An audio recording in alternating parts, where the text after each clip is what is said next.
नमस्कार प्यारे विद्यार्थियों, आपका हृदय से स्वागत है। प्यारे विद्यार्थियों, आज हम कक्षा 10 के विज्ञान विषय के प्रथम अध्याय रासायनिक अभिक्रिया एवं समीकरण के बारे में विस्तार से अध्ययन करेंगे। आपने पिछली कक्षा में भी रासायनिक समीकरण और अभिक्रियाओं के बारे में अध्ययन किया होगा, आपने इसे वहाँ समझा भी होगा। तो चलिए शुरू करते हैं आज का हमारा ये चैप्टर और जानने का प्रयास करते हैं कि क्या है रासायनिक अभिक्रिया और समीकरण। प्यारे विद्यार्थियों, जहाँ भी आपको उपयोगी चीज़ लगे तो आप स्क्रीनशॉट ले सकते हैं या आप अपनी नोटबुक में साथ साथ लिखते रहें। वीडियो को पॉज भी कर सकते हैं और बार बार इसे ज़रूर देखें। तो आपने अपने दैनिक जीवन में कुछ घटनाओं को याद किया होगा, समझा होगा या उन्हें कभी कभी उनके ऊपर आपने विचार किया होगा कि ऐसा क्यों होता है। जैसे हम पहली घटना की बात करें कि आप देख सकते हैं कि गर्मियों में हम कमरे के ताप पर दूध खुला छोड़ देते हैं तो क्या होता है? दूध फट जाता है। यह आपने नोटिस किया होगा। आपने ये भी देखा होगा कि लोहे का तवा, लोहे की तासली या कील को आर्द्र वायुमंडल में यानी कि नमी वाले स्थानों में अगर खुला छोड़ दिया जाए तो वहाँ क्या होगा, क्या हो सकता है, आप उसके बारे में बता सकते हैं। तो उन वस्तुओं पर हल्का जंक लग जाता है। क्या लग जाता है? हल्का सा जंक लग जाता है। आपने किण्वन की क्रिया देखी होगी अंगूर के अंदर। जब अंगूर काफ़ी दिनों तक हमारे घरों में पड़े रहते हैं या हम उन्हें कभी कभी धूप में सुखा भी देते हैं तो उस समय क्या होता है कि सारे के सारे अंगूर है वो किस में बदल जाते हैं? वो किशमिश में बदल जाते हैं। ये आपने नोटिस किया होगा। इसी प्रकार की कुछ और भी घटनाएं हैं, जैसे भोजन पकाना। जब आप भोजन पकाते हैं तो आप देखते हैं कि भोजन से पहले वस्तुओं का रंग, आकार या उनका स्वरूप कैसा होता है और भोजन पकने के बाद में उनका रंग रूप आदि है वो बदल जाता है। इसके अलावा आपने देखा होगा हमारा शरीर भोजन को पचा लेता है। आपने देखा होगा कि आप भोजन किस प्रकार किस रूप में ग्रहण करते हैं और वापस वो मल के रूप में निकल जाता है। इसी के अलावा आपने देखा होगा आप श्वास भी लेते हैं, ठीक है। तो ये सभी घटनाएं आपके दैनिक जीवन में होती रहती है। इन सभी परिस्थितियों में प्रारंभिक वस्तु की प्रकृति, पहचान कुछ न कुछ बदल जाती है। जैसी वस्तु पहले होती है वैसी वस्तु बाद में नहीं रह पाती है, ठीक है। तो पदार्थ के जो भौतिक और रासायनिक गुण होते हैं वो बदल जाते हैं, ठीक है। और इसके बारे में आपने पिछली कक्षा में ज़रूर अध्ययन किया होगा। जब कोई रासायनिक परिवर्तन होता है तो हम कह सकते हैं कि क्या हुई है? रासायनिक अभिक्रिया हुई है। क्या हुई है? जब भी रासायनिक परिवर्तन होता है तब हम क्या कहते हैं? तब हम कहते हैं कि रासायनिक अभिक्रिया हुई है। क्या हुई है? रासायनिक अभिक्रिया। अब आप शायद सोच रहे होंगे कि रासायनिक अभिक्रिया का वास्तविक अर्थ क्या है, या हम कैसे जानें कि भाई कोई अभिक्रिया है वो रासायनिक हुई है। तो इन सभी प्रश्नों के उत्तर देखने के लिए हम कुछ क्रियाकलाप करते हैं। आपकी नोटबुक में ये 1.1 क्रियाकलाप है, आप इसको देख सकते हैं यहाँ पर। इस क्रियाकलाप में आप देखेंगे आपको एक मैग्नीशियम का रिबन लेना है। क्या लेना है? मैग्नीशियम का रिबन, ठीक है। और इस मैग्नीशियम के रिबन को आपको रेजमाल से रगड़ना है। क्यों रगड़ना है? क्योंकि जो मैग्नीशियम का रिबन होता है वो लगभग चांदी के कलर का एक फीता या एक आप कह सकते हैं एक टेप होती है, ठीक है। अब आप उसको रगड़ेंगे रेजमाल से या किसी खुरदरी वस्तु से तो वो एकदम चमकीली हो जाएगी। अब आप इसको क्या करेंगे? स्प्रिट लैंप की सहायता से या किसी बर्नर की सहायता से जलाएंगे तो जलाने पर ये क्या होता है? जलने लगता है। और ये कैसा जलेगा? ये जलेगा आपके दीपावली की जो फुलझड़ियाँ होती है उस प्रकार से, ठीक है। और फुलझड़ियों में तो क्या होता है कि वो जो बारूद होता है वो जल करके उसी लोहे के तार के चारों तरफ चिपक जाता है, लेकिन ये मैग्नीशियम का रिबन है वो राख में बदल जाता है, ऐश में बदल जाता है। और उस राख को हम क्या करते हैं, एक चाइना वॉच के अंदर, यानी कि ये जो डिस्क दिखाई दे रही है इसके अंदर हम इकट्ठा कर लेते हैं। ठीक है, जब आप मैग्नीशियम रिबन को जलाते हैं बर्नर की सहायता से, तब आपकी आंखों पर चश्मा होना चाहिए या वो आपकी आंखों से कुछ दूर होना चाहिए। अब मैं आपको बता दूं कि जब हम मैग्नीशियम को जलाते हैं, ठीक है, तो वो क्या होता है, वो होता है Mg। क्या होता है, Mg, यानी कि कह सकते हैं मैग्नीशियम। ठीक है, और ये मैग्नीशियम किसकी उपस्थिति में जलता है, ऑक्सीजन की उपस्थिति में। ठीक है, तो क्या बना लेगा, MgO बना लेगा। क्या बना लेगा, MgO। चलिए इसको हम संतुलित करते हैं, क्योंकि यहाँ पर ऑक्सीजन 2 है और यहाँ ऑक्सीजन 1 ही है।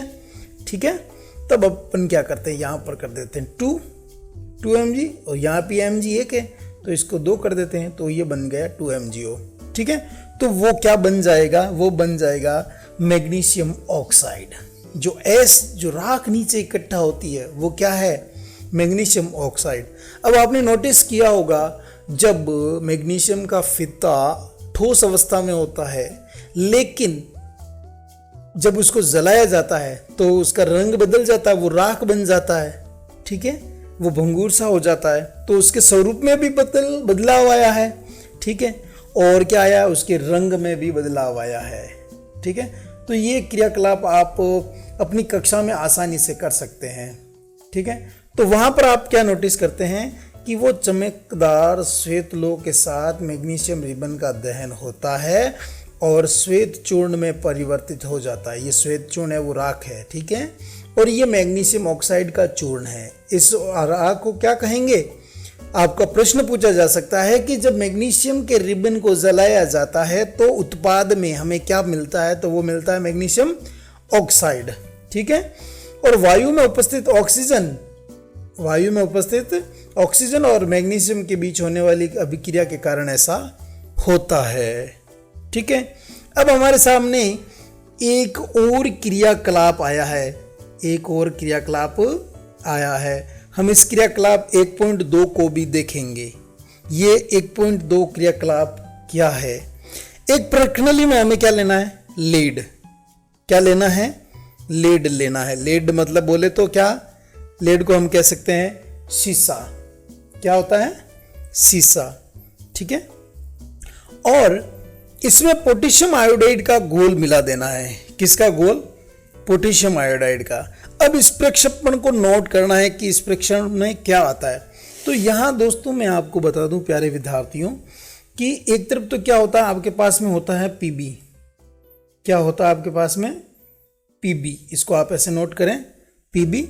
ठीक है, ये +2 होता है, और लेड नाइट्रेट लेना है अपने को, और एक इसमें क्या होता है साथ में इसके जुड़ा हुआ NO3, जिसे हम नाइट्रेट कहते हैं। इस पे होता है -1। ठीक है, इसमें ये क्रॉस चलते हैं, और इसका प्रोडक्ट क्या बनता है, इसका प्रोडक्ट बनता है पोटेशियम, जिस पर प्लस कैटाइन होता है, और आयोडाइड, इस पे -I होता है। ठीक है, अब क्या होता है कि इसका जो कैटाइन है ये रेनाइन से और धनाइन रेनाइन से, और ये रेनाइन इस किससे, धनाइन से रिएक्शन करेगा। ठीक है ना, ये प्लस है और ये माइनस है। तो इसका प्रोडक्ट क्या बनेगा, प्रोडक्ट का मतलब ये हो गया, इसका उत्पाद क्या बनेगा, तो यहां बनेगा PbI2। और क्योंकि यहाँ +2 है और यहाँ -1 है, तो इसलिए I के 2 होने चाहिए, तो यहाँ I2 हो जाएगा।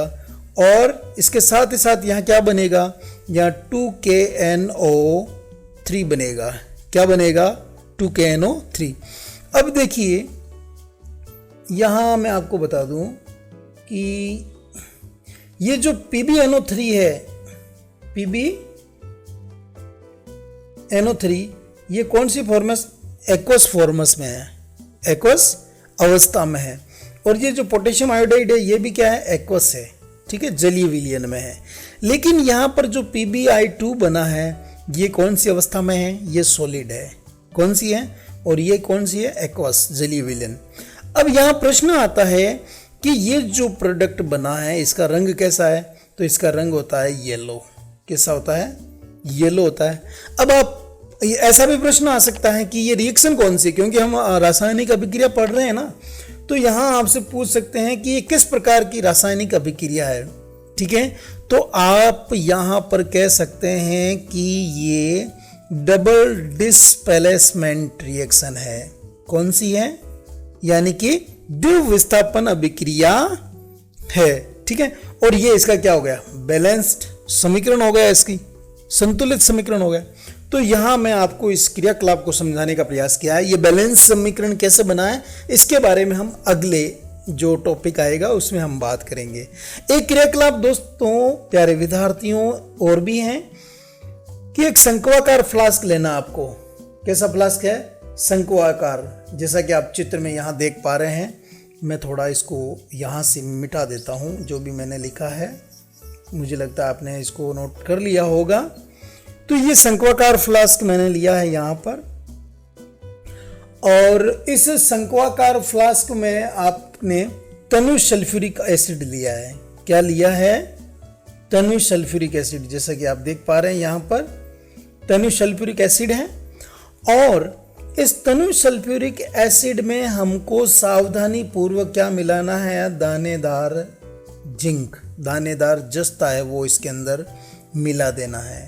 ठीक है, अब यहाँ सावधानी रखनी है प्यारे विद्यार्थियों। अगर आप स्कूल में ये काम कर रहे हैं तो अमल का इस्तेमाल आपको सावधानी से करना है, क्योंकि ये आपको जला सकता है। ठीक है, तो जस्ते के दानों के आसपास कुछ दिखाई देता है। आप जैसे यहाँ आप जस्ते के दाने डालते हैं ना इसके अंदर, ठीक है, तो वहां पर कुछ बुलबुले दिखाई देते हैं। ठीक है, ये बुलबुले क्या होते हैं? ये बुलबुले होते हैं आपकी हाइड्रोजन गैस। क्या होते हैं? Hydrogen gas. अब आपने नोटिस किया होगा कि आपने जो जिंक लिया है वो कैसा है? वो सॉलिड है। ठीक है, आपने यहाँ पर डाइल्यूट H2SO4 लिया है, वो कैसा है? वो लिक्विड है। लेकिन इसका जो प्रोडक्ट होगा वो क्या रहेगा? वो रहेगा गैस। क्या रहेगा? गैस। आपको ध्यान रखना है कि जब भी धातु अम्ल से क्रिया करते हैं तो हाइड्रोजन गैस त्यागते हैं। ठीक है, ये तो एक सामान्य बात होगी, लेकिन इस चैप्टर के इर्द गिर्द बात क्या है? वो बात ये है कि जब भी हम दो पदार्थों के आपस में रिएक्शन करवाते हैं तो क्या होता है? उनकी अवस्था में परिवर्तन आ जाता है। अगर वो पहले लिक्विड में थे तो वो सॉलिड में बदल जा सकते हैं, वो गैसीय अवस्था में बदल सकते हैं, उनके रंग में भी परिवर्तन आ सकता है। ये भौतिक परिवर्तन भी हो सकता है। गैस का निकास या उत्सर्जन भी होता है, उसमें हो सकती है गैस भी निकले। जैसे कि आप सल्फ्यूरिक एसिड में क्या डाला? दानेदार जिंक डाला। ठीक है, तापमान में भी परिवर्तन हो सकता है।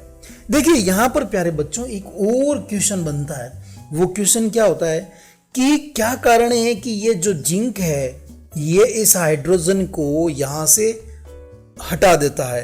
क्या कारण है? क्यों? क्योंकि जिंक का जो रिएक्शन स्थिरांक है, इसकी क्रियाशीलता है, वो हाइड्रोजन से क्या होती है? ज्यादा होती है। अब मान लीजिए कि मैं यहां पर क्या ले लूं? आयरन ले लूं जिंक की जगह। बताइए ये हाइड्रोजन को निष्कासित कर पाएगा? नहीं कर पाएगा। क्यों? क्योंकि हाइड्रोजन के नीचे स्थित होता है Fe, यानी कि आयरन। ठीक है, तो इसकी रिएक्टिविटी है वो हाइड्रोजन से कम होती है, इसलिए आयरन हाइड्रोजन को यहां से निष्कासित नहीं कर पाएगा। तो इस चीज को भी आपको थोड़ा ध्यान से इसके साथ साथ देखना है। ठीक है, तो इन सभी प्रकार की घटनाओं को अगर हम ध्यान से देखें तो हमें समझ में आता है कि ये क्या है? रासायनिक अभिक्रियाएं हैं। ठीक है, अब हम रासायनिक समीकरण को समझने का प्रयास करते हैं। रासायनिक समीकरण लिखते क्यों हैं? ये आपने देखा होगा H2SO4 वगैरह वगैरह जो भी होता है ना, तो ये ऐसे क्यों लिखते हैं? ऐसा क्या कारण है? ये क्या चीजें हैं ऐसी? ठीक है, इनको इस प्रकार तो क्यों नहीं लिखते? तो इनके बारे में हम बात करेंगे। तो क्रियाकलाप 1 में आपने देखा कि जब ऑक्सीजन की उपस्थिति में मैग्नीशियम रिबन को क्या किया जाता है? जलाया जाता है, तब मैग्नीशियम ऑक्साइड में बदल जाता है। ठीक है, तो वाक्य रूप में किसी भी रासायनिक अभिक्रिया का विवरण बहुत लंबा हो जाता है। ठीक है ना, अभी जैसे मैंने इसको लिखा तो ये कितना बड़ा हो रहा है? लंबा हो रहा है ना, लेकिन इसको जब सांकेतिक रूप में लिखते हैं तो ये छोटे से रूप में बदल जाता है। छोटे से में क्या होगा, मैंने यहाँ पर लिखा Mg प्लस O और क्या बन गया MgO, ठीक है, तो ये बन गया, यहाँ प्लस का निशान है, ठीक है, तो ये छोटे से रूप में हो गया। तो इसको इस रूप में क्यों लिखें, तो इसे संक्षिप्त रूप में भी लिखा जा सकता है। इसे शब्द समीकरण के रूप में लिखना सबसे जो सरलतम विधि है वो ये है अभी फिलहाल, शब्द समीकरण के रूप में, ठीक है।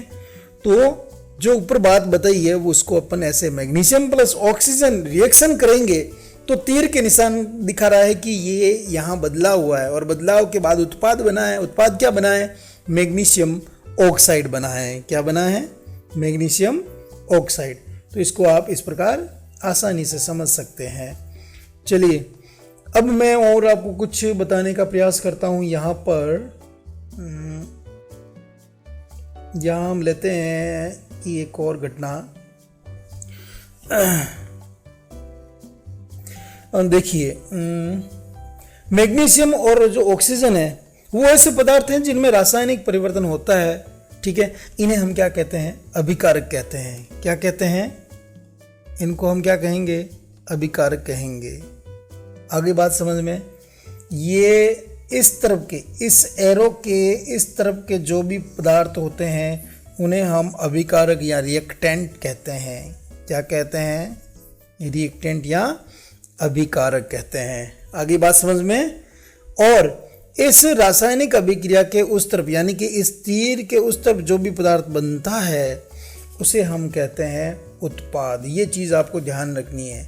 एरो के उस तरफ, इस तरफ को क्या कहेंगे, ये कौन सी साइड हो गई, राइट हैंड साइड, और ये कौन सी साइड हो गई, ये लेफ्ट हैंड साइड, ठीक है। अब यहाँ और भी है, अपन जब समीकरण को संतुलित करने की बात करेंगे तब इसके द्रव्यमान संरक्षण के नियम के बारे में भी बात करेंगे, ठीक है। तो मैग्नीशियम और ऑक्सीजन ऐसे पदार्थ हैं जिनमें रासायनिक परिवर्तन होता है, इन्हें हम अभिकारक कहेंगे। और इस अभिक्रिया में एक नए पदार्थ मैग्नीशियम ऑक्साइड का निर्माण होता है जिसे हम क्या कहते हैं, उत्पाद कहते हैं। तो एरो यानी कि तीर के जो राइट साइड में है वो उत्पाद कहलाते हैं और तीर के लेफ्ट साइड में है वो क्या कहलाएंगे, वो अभिकारक कहलाएंगे, ठीक है। तो यहाँ शब्द समीकरण में अभिकारक के उत्पाद में परिवर्तन को उनके मध्य एक तीर के द्वारा दर्शाया जाता है। किसके द्वारा दर्शाया जाता है, एक तीर के द्वारा। अभिकारकों के बीच में एक प्लस का निशान भी लगाया जाता है, ठीक है। और इन्हें किधर लिखते हैं, राइट हैंड साइड, जैसे कि मैंने आपको पहले ही बता दिया, ठीक है। ये एरो बन गया तो ये LHS हो गई लेफ्ट हैंड साइड, ये हो गई R राइट हैंड साइड। तो यहाँ क्या होगा, यहाँ होगा रिएक्टेंट, ठीक है, और यहाँ क्या होगा, यहाँ होगा प्रोडक्ट, ठीक है, जिसे हम कहते हैं उत्पाद। तो तीर का सिरा उत्पाद की ओर होता है। जो तीर का जो ये नुकीला सिरा ये किस तरफ होता है, उत्पाद की तरफ। अब हम बात करेंगे कि रासायनिक समीकरण किस प्रकार लिखते हैं। रासायनिक समीकरण को लिखने का क्या तरीका है, ये किस प्रकार लिखे जाते हैं, कौन सी मेथड इसमें उपयोग में ली जाती है, इसके बारे में बात करेंगे, ठीक है। तो क्या रासायनिक समीकरण के निरूपण की जो ऊपर अपने विधि बात की थी उससे भी सरल कोई विधि हो सकती है? शब्दों की जगह क्या रासायनिक सूत्रों का उपयोग करके रासायनिक समीकरण को अधिक संक्षिप्त और उपयोगी बनाया जा सकता है। जैसे कि मैंने आपको MgO का एग्जाम्पल दिया था पहले, और यहाँ हम एक बार और भी बात कर लेते हैं इस MgO की। जैसे आप यहाँ देख पा रहे होंगे ये वाला है ना। तो रासायनिक समीकरण किसी रासायनिक अभिक्रिया को दर्शाता है। ये जो समीकरण है वो क्या दिखाएगा, रासायनिक अभिक्रिया को। यदि आप मैग्नीशियम ऑक्सीजन और तथा मैग्नीज ऑक्साइड के सूत्र का स्मरण करें तो ये जो समीकरण है वो आसानी से लिख सकते हैं। तो यहाँ शर्त क्या रहेगी, यहाँ शर्त प्यारे विद्यार्थियों ये रहेगी कि किसी भी अभिकारक और उत्पाद का जो ये रिएक्शन हो रही है, अभिकारक उत्पाद में बदल रहे हैं, इनको आप सरल सांकेतिक समीकरण के रूप में लिख सकते हैं अगर आपको इनके सूत्रों की जानकारी हो। जैसे आपको पता हो कि मैग्नीशियम को Mg कहते हैं, ऑक्सीजन का जो अणुसूत्र है वो O2 है, ठीक है। तो मैग्नीस ऑक्साइड का अणुसूत्र क्या रहेगा, वो MgO है। तो आप आसानी से लिख सकते हैं Mg + O2 बना क्या, MgO। तो तीर के निशान के बाईं ओर दाईं ओर के तत्वों में परमाणु की संख्या की गिनती करके उनकी तुलना करनी है। क्या दोनों ओर तत्वों के परमाणुओं की संख्या समान है? यदि है तो समीकरण संतुलित है, और यदि नहीं है तो समीकरण संतुलित नहीं है, वो असंतुलित होगा। क्यों? क्योंकि समीकरण के दोनों ओर द्रव्यमान बराबर नहीं है, तो वो समीकरण संतुलित नहीं होगा। तो यहाँ प्यारे विद्यार्थियों हम इस फॉर्मूले की बात करेंगे और यहां देखेंगे।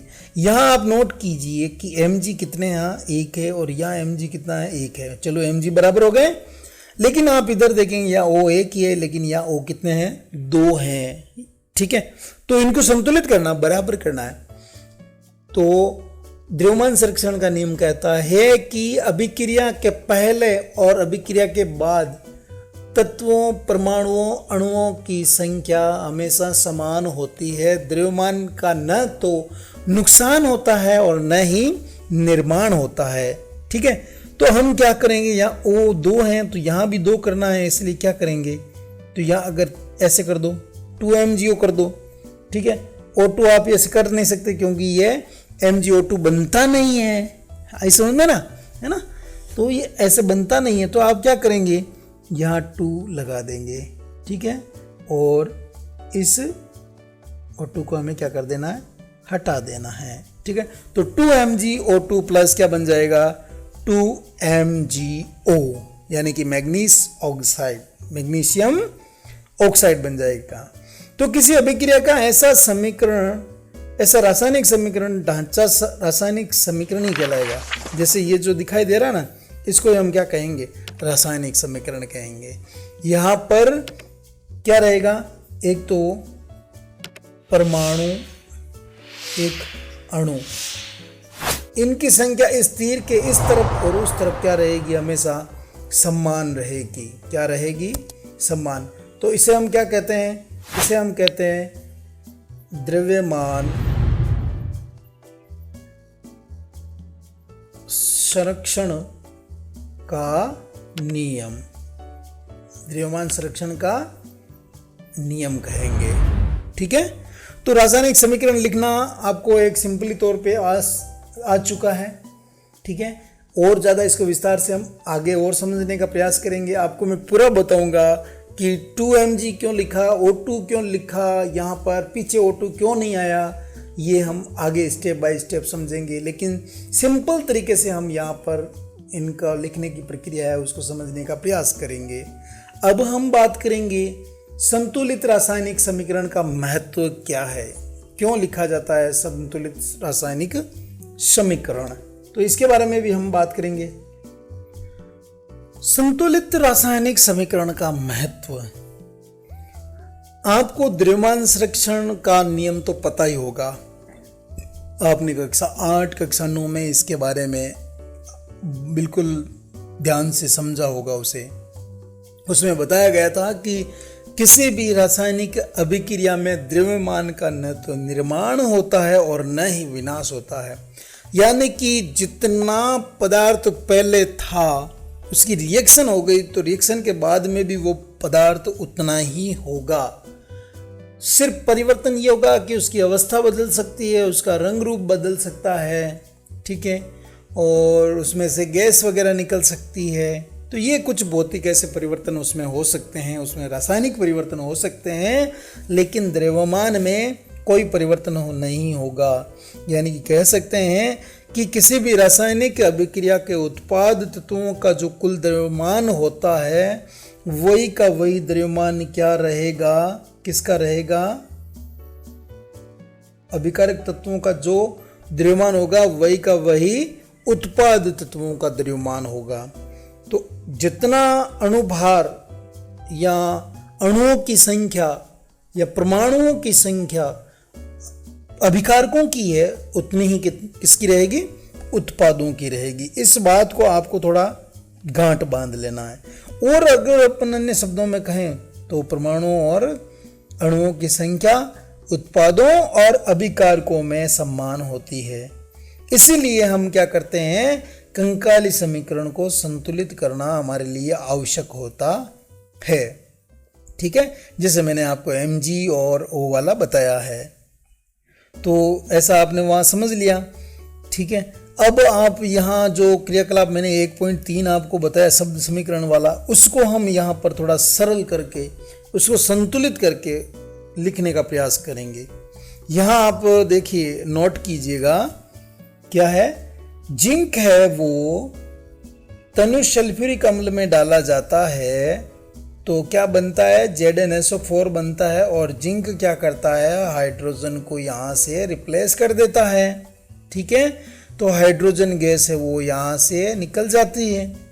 अब इसको समीकरण के रूप में कैसे लिखेंगे, तो समीकरण के रूप में लिखने के लिए आवश्यक है कि आपको इन तत्वों के नाम या उनके समीकरण या उनके संकेत हैं वो याद होने चाहिए। जैसे जिंक का Zn हो गया, सल्फ्यूरिक अम्ल का क्या हो गया, H2SO4। इसी प्रकार इसका जो उत्पाद बना क्या, ZnSO4, जिंक सल्फेट। तो जिंक सल्फेट का ZnSO4 आपको याद होना चाहिए और हाइड्रोजन का H2 आपको याद होना चाहिए। ठीक है, अब आप यहां देखिए, आपको क्या करना है, ये जो तीर का निशान बना हुआ है इसके दोनों तरफ परमाणुओं की संख्या में तुलना करनी है। आप तुलना करेंगे कि इधर जो Zn है वो भी एक और दाईं तरफ भी एक है। आप यहाँ देखेंगे कि यहाँ H2 कितना है, 2 है, H2 है, तो यहाँ भी H कितने हैं, 2 हैं। अब यहाँ आप देखेंगे SO4 है, यहाँ पे भी SO4 है। तो आप क्या देख पा रहे हैं, आप यहाँ देखेंगे कि दोनों ही तरफ समीकरणों में परमाणुओं और अणुओं की संख्या समान है। ठीक है, तो तुलना करने पर आपको ये पता लग गया। यहाँ इस सारणी के माध्यम से इसे सरल तरीके से समझने का प्रयास कीजिएगा। या मैं आपको इसमें बताता हूँ, यहाँ देखिए, इसको थोड़ा सा ध्यान से आपको कैप्चर करना है। मैं थोड़ा लिख करके भी आपको बता देता हूँ साथ ही साथ। जैसे लिखा हुआ क्या था, हमने जिंक लिया था और जिंक में क्या मिलाया था हमने, H, थोड़ा इसको हमने क्या मिलाया, H2SO4 मिलाया। तो प्रोडक्ट में हमें क्या मिल गया वापस, हमें मिला था ZnSO4 प्लस क्या मिला अपने को मिला था H2।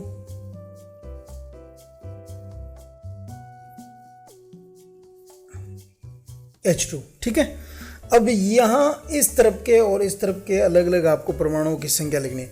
तो अभिकारक यानी कि लेफ्ट हैंड साइड यहाँ वाले, यहाँ देखिए जिंक 1 है, हाइड्रोजन यहाँ पर 2 हैं, जो सल्फर है उसका 1 परमाणु है, ऑक्सीजन के यहाँ पर 4 परमाणु हैं। तो उत्पाद में आप देखेंगे, उत्पाद में भी जिंक का 1 है, हाइड्रोजन के 2 परमाणु हैं, सल्फर के 1 परमाणु है और ऑक्सीजन के भी 4 परमाणु हैं।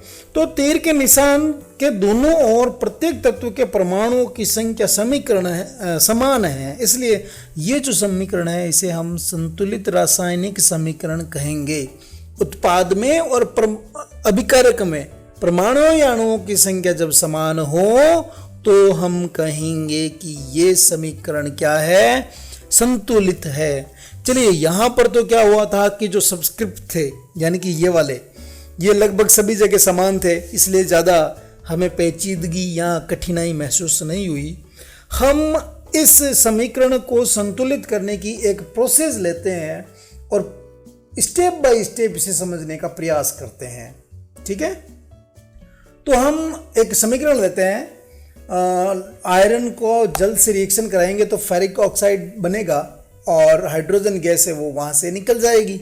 ठीक है, तो यहाँ क्या होगा, तो रासायनिक समीकरण को संतुलित करने के लिए सबसे पहले प्रत्येक सूत्र के चारों ओर एक बॉक्स बना लीजिए। आपको क्या करना है, इनको बंद करना है। ठीक है, और समीकरण को संतुलित करते समय बॉक्स के अंदर कुछ भी आपको परिवर्तित नहीं करना है। कहने का अर्थ यह है कि उस अणु में परमाणुओं की संख्या को नहीं बदलना है, हमें केवल अणुओं के अनुपात में क्या करना है, बदलाव करना है। ठीक है, बस परमाणुओं की संख्या उसमें कितनी रहेगी, वैसी की वैसी रहेगी। ऐसा नहीं है कि आप, जैसे कि आप यहाँ देख पा रहे हैं ये Fe3 है तो यहाँ आप 2 कर दो, या आप हटा ही दो, या मान लो आप यहाँ Fe3 ऐसे कर दो, तो ये ऐसा नहीं होगा। ठीक है, तो इसलिए कहते हैं कि पहले आप इनको क्लोज कर दो कि आप तक इनको आगे छेड़ो नहीं। ठीक है, अब हम क्या करते हैं, अब हम यहाँ पर लेफ्ट हैंड और राइट हैंड साइड यानी कि अभिकारक में परमाणुओं की संख्या लेते हैं और उत्पाद में परमाणुओं की संख्या लेते हैं। तो आप देखेंगे दूसरे स्टेप में यहाँ Fe है Fe में लेफ्ट हैंड साइड में 1 परमाणु है और राइट हैंड साइड में कितने हैं, यहाँ पर 3 है। तो यहाँ इसमें अंदर कोई परिवर्तन नहीं करना है अपने को, यहाँ बाहर परिवर्तन करना है यहाँ पर। ठीक है, या इनका अनुपात चेंज करना है। यहाँ हाइड्रोजन में आप लेफ्ट हैंड साइड में 2 हाइड्रोजन के परमाणु देखेंगे तो इधर भी है, तो हाइड्रोजन में तो कोई परिवर्तन करने की जरूरत नहीं है, लेकिन दूसरों में परिवर्तन करेंगे तो हाइड्रोजन में ऑटोमेटिक परिवर्तन हो जाएगा, है ना। और यहाँ आप ऑक्सीजन का 1 परमाणु देख पा रहे हैं और इस तरफ कितने हैं, 4 परमाणु हैं। तो आप इसको समीकरण को संतुलित कैसे करेंगे, तो यहाँ तीसरे स्टेप में आप देखेंगे, सुविधा के लिए सबसे पहले हमें ध्यान रखना है, एक चीज आप नोट कर लो कि जिस यौगिक में ज्यादा परमाणु हो, जिस यौगिक में क्या हो, ज्यादा परमाणु हो, उसको पहले आपको संतुलित करना है। जिस यौगिक में क्या हो, ज्यादा परमाणु हो, उसे सबसे पहले हमें क्या करना है, संतुलित करना है। जैसे यहाँ किसको लेंगे आप, जैसे आप यहाँ लेंगे इसको, ठीक है, इससे लेंगे सबसे पहले, क्योंकि यहाँ पर इस अणु में क्या है, ज्यादा परमाणु है। तो चाहे वह अभिकारक हो या उत्पाद हो, आप किसी भी तरफ से ले सकते हो, लेकिन ज्यादा परमाणु होने चाहिए। तो उस यौगिक में सबसे अधिक परमाणु वाले तत्व को आप चुन लेंगे।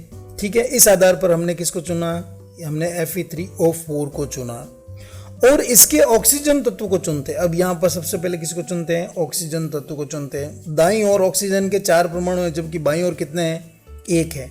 तो प्रारंभ में हम देखते हैं कि H2O में, अभिकारकों में यहाँ क्या है, H2O, यहाँ क्या है, Fe3O4, यानी कि यहाँ 4 है और यहाँ पर O कितना, 1 है।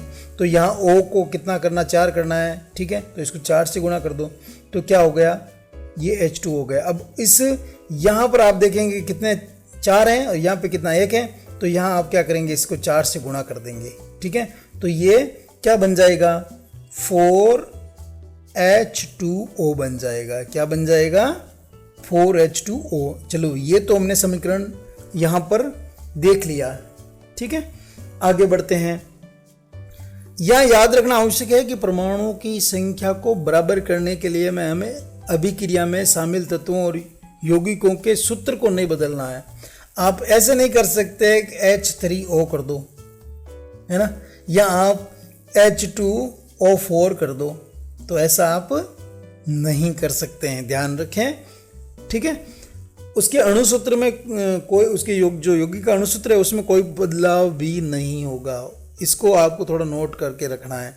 ठीक है, तो आगे आप देखो, ऑक्सीजन परमाणु को संतुलित करने के लिए हम 4 गुणांक लगा करके 4H2O लिख दिया, लेकिन H2O2 या H2O4 नहीं लिख सकते हैं। मैंने आपको पहले ही बताया ना कि आपको ऐसे नहीं करना है। अंदर इस बॉक्स के अंदर कोई छेड़छाड़ नहीं करनी है, या बाहर आप छेड़छाड़ कर सकते हैं। तो अब आप यहां नोटिस करेंगे, क्या करेंगे कि ऑक्सीजन के 4 परमाणु हो गए यहाँ पर, ये तो रेडी हो गया। लेकिन आप देखेंगे कि यहाँ पर हाइड्रोजन के कितने परमाणु हो गए, 8 हो गए, 4 दूनी 8 हो गए ना, लेकिन यहाँ कितने हैं, 2 ही हैं। तब आपको क्या करना है, इसको अब संतुलित करना है ना। तो Fe तथा H परमाणु अब भी संतुलित नहीं है। यहाँ Fe 3 है और यहाँ कितने हैं, 1 है। तो आप क्या करो, डायरेक्ट ही इसको 3 कर दो यहाँ पे। ठीक है, तो यहाँ संतुलित नहीं है, तो इनमें किसी एक तत्व को चुनकर आगे बढ़ते हैं हम। और अब हम आंशिक रूप से संतुलित समीकरण में हाइड्रोजन परमाणुओं को संतुलित करते हैं। तो हाइड्रोजन परमाणु को बराबर करने के लिए दाईं ओर हाइड्रोजन अणु की संख्या को 4 कर देते हैं। ठीक है, ये दाईं ओर है हाइड्रोजन, इसको हम क्या कर देंगे, 4। तो 8 हो गए, इधर भी 8 हो गए, ऑक्सीजन भी 4 हो गए, इधर भी ऑक्सीजन कितना हो गए, 4 हो गए, इधर Fe3 है तो चलो डायरेक्ट इसको Fe3 लिख दो। तो डायरेक्ट Fe3 लिखते ही क्या होगा, समीकरण संतुलित हो जाएगा। तो हाइड्रोजन के परमाणु में क्या होगा, यहाँ प्रारंभ में क्या था, या 8 कर दिया 4H2O, तो 8 हो गए इसके, 2H2O या 4 ये थे, लेकिन संतुलित करने पर ये 8 और ये 4 से गुणा हो गया। तो अब हम आगे बढ़ेंगे, तो यहाँ पर हाइड्रोजन का हमने 4 कर दिया, यहाँ Fe3O4 है तो 4 ये भी हो गया, हाइड्रोजन भी संतुलित हो गया। अब बचा कौन, अब हमारे सामने बचा है Fe में आप देखेंगे कि यहाँ Fe का 1 परमाणु है और यहाँ Fe के कितने हैं, 3 परमाणु हैं। तो आप क्या करेंगे, इसको जो आपके लेफ्ट हैंड साइड है अभिकारक में, उसको 3 से गुणा कर देंगे और 3 को गुणा करते ही ये क्या हो गया, इसके बराबर हो जाएगा। ठीक है, तो यहाँ Fe3, मैंने आपको बताया ना कि बॉक्स के अंदर आपको कुछ भी चेंज नहीं करना है, बॉक्स के बाहर चेंज करने हैं। ठीक है, तो इस प्रकार ये समीकरण क्या होगा, संतुलित हो जाएगा। ठीक है, आप आसानी से इसे समझ सकते हैं। ये कौन सी विधि है, आपको प्रश्न पूछा जा सकता है कि इसे हमने कौन सी विधि से सरल किया है। ठीक है, तब आपको ध्यान रखना है, इसे हमने हीट एंड ट्रायल विधि से समीकरण को संतुलित किया है। समीकरण को संतुलित करना क्यों आवश्यक है, क्योंकि प्रत्येक हमें पता है कि रासायनिक अभिक्रिया के अंदर द्रव्यमान हमेशा सुरक्षित रहता है, तो इसलिए न तो परमाणु या अणु नए बनते हैं, न ही टूटते बिखरते हैं या विनाश होता है। इसलिए हमें क्या करना पड़ता है, इनको संतुलित करना आवश्यक है। प्रश्न ऐसा भी बन सकता है कि समीकरणों के रूप में लिखना क्यों आवश्यक है, तो रासायनिक अभिक्रियाओं को सरल तरीके से और सूक्ष्मतम तरीके से लिखने के लिए हमें इसे समीकरण के रूप में या संकेतों के रूप में लिखना आवश्यक होता है।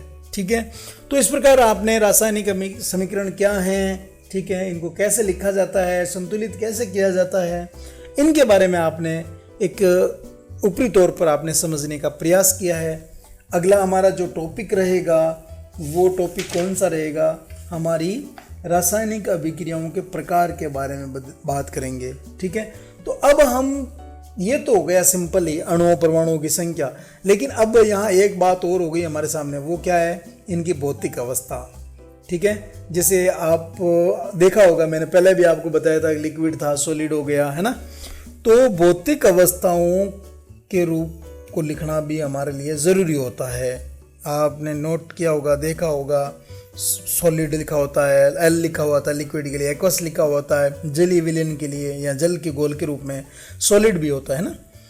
तो जो ऊपर हमने रासायनिक समीकरण संतुलित किया है उसको हम सावधानी पूर्वक जांचते हैं तो हमें पता लगता है कि समीकरण में भौतिक अवस्था की जानकारी हमें नहीं है कि जो पदार्थ, ये जो जल था ये कैसा था, ये फेरिक जो आयरन था ये कैसा था, ये फेरिक ऑक्साइड था ये कैसा था, ये H2 ये किस रूप में मिली, ऊपर वाले समीकरण में हमें पता नहीं लगेगा। लेकिन जब हम रासायनिक अभिक्रियाएं अपनी प्रयोगशालाओं में करते हैं तब हमें पता लगता है कि ये पदार्थ है वो सॉलिड रूप में है और वो पदार्थ लिक्विड में है, कैसे भी हो। तो रासायनिक समीकरण को अधिक सूचनापूर्ण बनाने के लिए हम क्या करते हैं, अभिकारकों और उत्पादकों के रासायनिक सूत्र के साथ साथ उनकी भौतिक अवस्थाओं को भी दर्शाते हैं। अभिकारकों और उत्पादों के गैस, द्रव, जलीय या ठोस अवस्था को हम क्या कहते हैं, लगभग, जैसे मान लीजिए कि अगर कोई गैसियस स्टेट में है तो वहाँ G लिखते हैं हम। ठीक है, अगर वो किस में है, लिक्विड फॉर्म में है यानी कि द्रव अवस्था में, तो हम वहाँ L शो करते हैं। ठीक है, अगर वो जलीय घोल है, ठीक है, वाटर सॉल्वेंट है, तो वहाँ पर हम क्या लिखते हैं, एक्वस। ठीक है, इसके अलावा अगर कोई पदार्थ है वो क्या है, सॉलिड स्टेट में है, तो हम वहाँ उसके लिए क्या करते हैं, S लिखते हैं। तो इस प्रकार हमें समीकरण के अंदर ही पूरी रासायनिक अभिक्रिया को समझने का प्रयास या समझाने का प्रयास हमें करना चाहिए। ठीक है, तो एक और ध्यान देना आपको कि H2O के साथ G चिन्ह का उपयोग किया गया है। देखिए, है ना, अब अपन क्या कहते हैं, H2O क्या है, जल है, ये कहते हैं ना। तो जल कैसा होता है, लिक्विड होता है। इस अभिक्रिया में जल का उपयोग किस रूप में हुआ है, भाप के रूप में।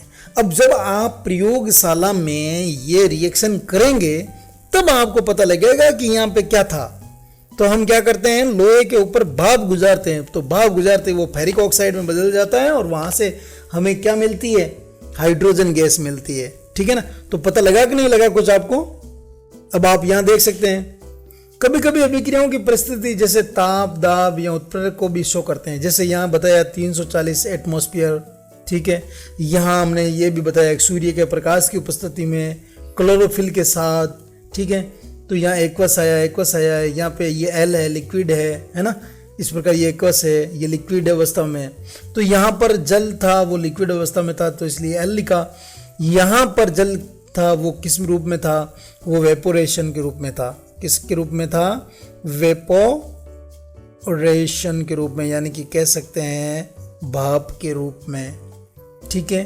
तो ये आपको मेरे ख्याल से बहुत ही अच्छी तरीके से समझ में आया होगा। हम कुछ प्रश्न उत्तरों के बारे में भी जांच कर लेते हैं कि हमें ये पाठ समझ में आया है या हमने ऐसे फौरी तौर पे इसको समझने का प्रयास किया है। ठीक है। तो यहाँ हम समझने का प्रयास कर लेते हैं। वायु में जलाने से पहले मैग्नीशियम रिबन को साफ क्यों किया जाता है?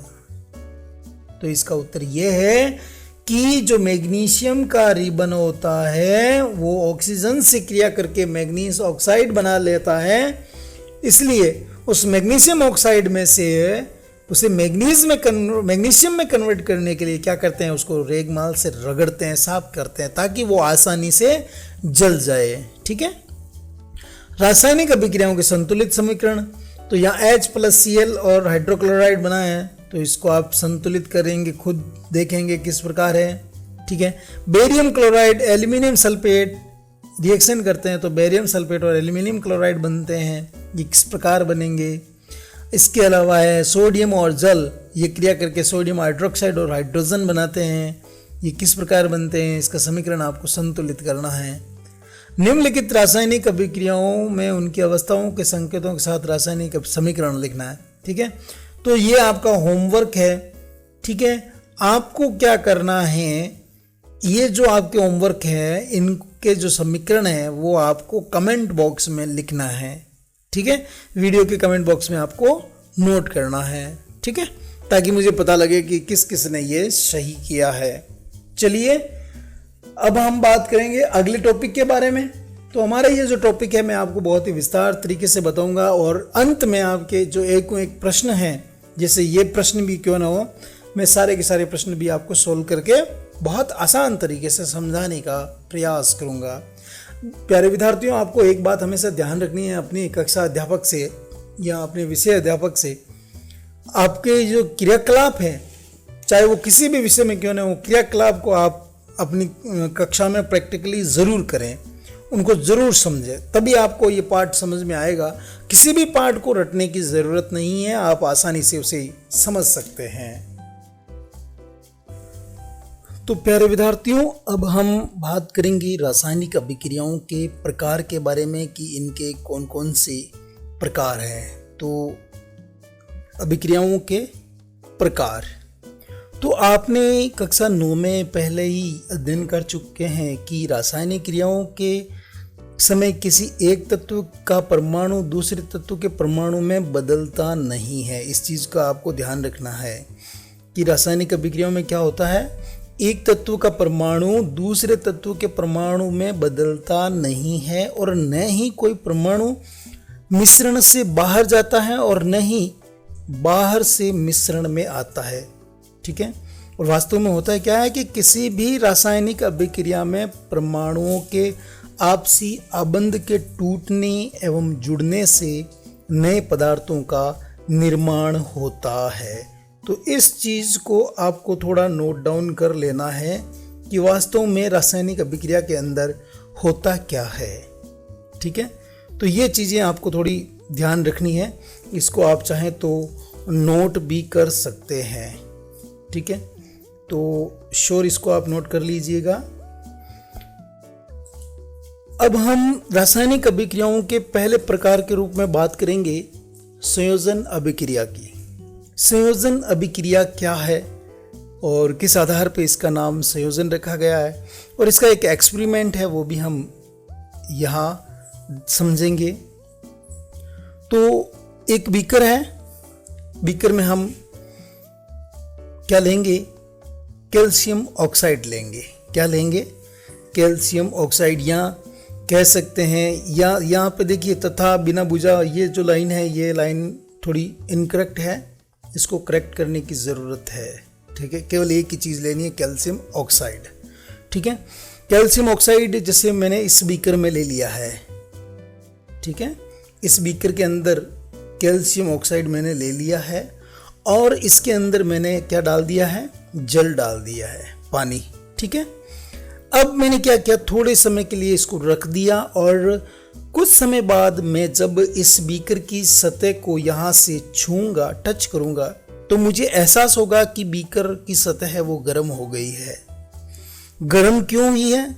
इसका कारण ये है कि ये जो कैल्शियम ऑक्साइड है, कैल्शियम ऑक्साइड जल के साथ तीव्रता से अभिक्रिया करके बुझे हुए चूने का निर्माण करती है। किसका निर्माण करती है? बुझे हुए चूने का, जिसे हम क्या कहेंगे? Calcium hydroxide. ठीक है, तो इस अभिक्रिया में कैल्शियम ऑक्साइड है वो जल से अभिक्रिया करता है, बिना बुझा हुआ चूना है वो जल से अभिक्रिया करता है और बुझा हुआ चूना बन जाता है। आपने देखा होगा जब भी भवन निर्माण होते हैं तो चूने से जब मकान बनता है तो चूने को भिगोया जाता है पानी से। जब पानी से चूने को भिगोते हैं तो उसमें बुलबुले निकलते आपने देखे होंगे और भाप निकलती हुई भी आपने देखी होगी। वो जो भाप है वही ये उष्मा है, गर्मी है। ठीक है, तो इस अभिक्रिया में कैल्शियम ऑक्साइड और जल मिलकर एकल उत्पाद यानी कि कैल्शियम हाइड्रोक्साइड बनाते हैं। ठीक है, तो ऐसी अभिक्रियाएं जिसमें दो या दो से अधिक अभिकारक मिलकर के एकल उत्पाद का निर्माण करते हो उसे हम क्या कहेंगे? संयोजन अभिक्रिया कहेंगे। क्या कहेंगे? संयोजन अभिक्रिया। और अगर हमें संयोजन अभिक्रिया के एग्जाम्पल की बात करनी हो तब हम ये एग्जाम्पल दे सकते हैं कि वास्तव में संयोजन अभिक्रिया है क्या। अब हम थोड़ा और चर्चा करते हैं एक विशेष बात के बारे में। वो विशेष बात क्या है? ऊपर अभिक्रिया जो अपने अभिक्रिया भी समझी है उसमें चूने के विलयन का उपयोग है वो दीवारों की सफेदी करने में किया जाता है। जब भी आपने देखा होगा व्हाइट वॉश करते हैं दीवारों पर तो हम बिना बुझा हुआ चूना कैल्शियम ऑक्साइड लेते हैं और उसमें पानी मिला देते हैं तो फिर कैल्शियम हाइड्रोक्साइड बन जाता है। अब होता क्या है कि ये जो कैल्शियम हाइड्रोक्साइड है ये कैल्शियम हाइड्रोक्साइड वायु की उपस्थिति में अभिक्रिया करता है और कार्बन डाइऑक्साइड के साथ, वायु में कौन सी गैस? CO2 कार्बन डाइऑक्साइड के साथ धीमी गति से अभिक्रिया करके दीवारों पर क्या बना लेगा? Calcium carbonate. दीवारों पे क्या बना लेता है? कैल्शियम कार्बोनेट की एक पतली परत बना लेता है और इस पतली परत से ही क्या होता है? दीवारें चमकीली सफ़ेद हो जाती है, उनमें चमक आ जाती है। रोचक बात यह है कि ये जो संगमरमर है उसका रासायनिक सूत्र ये CO3 ही होता है। ठीक है, आपको ज़्यादा इसको रटने की ज़रूरत नहीं है। देखिए मैं एक सीधा सा आपको बताता हूँ यहाँ पर कि आपने बिना बुझा हुआ चूना लिया। क्या लिया? आपने चूना लिया। कैसा चूना? चूना है आपका बिना बुझा हुआ, बिना बुझा हुआ। ठीक है, अब आपने क्या किया? इसमें जल मिला दिया तो फिर क्या बन गया? CaOH, कैल्शियम हाइड्रोक्साइड बन गया। ठीक है, तो जैसे कैल्शियम हाइड्रोक्साइड अब क्या करेगा? क्रिया करेगा CO2 से, तो फिर ये नीचे क्या बना लेगा? ये बनाएगा CaCO3 यानी कि कैल्शियम कार्बोनेट यानी कि संगमरमर। ठीक है, तो अब आपसे प्रश्न पूछा जा सकता है कि सफेदी करने पर दीवारों में चमक क्यों आती है? तो इसका जवाब रहेगा कि जब हम बुझे हुए चूने को दीवारों पर लेपते हैं या लेपन किया जाता है तो वो वायु में विद्यमान कार्बन डाइऑक्साइड से क्रिया करके कैल्शियम कार्बोनेट बना लेता है और यही कैल्शियम कार्बोनेट क्या कहलाता है? संगमरमर, जिसकी वजह से दीवारें हैं वो चमकदार हो जाती है। चलिए अब हम एक और एग्जाम्पल लेते हैं रासायनिक अभिक्रिया का। ठीक है, तो यहाँ हम लेते हैं कोयले का दहन, यानी कि कार्बन को जलाना। तो जैसे हम कार्बन को जलाते हैं, कोयले को जलाते हैं, और कोयला किसकी उपस्थिति में जलेगा? ऑक्सीजन की उपस्थिति में। तो जैसे ही कार्बन ऑक्सीजन की उपस्थिति में जलता है तो वो क्या बना लेगा? वो बना लेगा कार्बन डाइऑक्साइड। ठीक है, तो वो कार्बन डाइऑक्साइड बना लेगा। तो ध्यान रखना, कोयले के दहन में कौन सी गैस बनती है? तब आप स्पष्ट रूप से कहेंगे कि वहां पर CO2 बनती है, कार्बन डाइऑक्साइड। ओके, चलिए एक और कुछ एग्जाम्पल लेते हैं हम इसी का ही। जल का निर्माण। देखिए प्यारे बच्चों, मैं आपको ये जो जल किस प्रकार बनता है इसका एक वीडियो भी दिखाऊंगा। आपको एक छोटा सा वीडियो है, वो मैं यहाँ।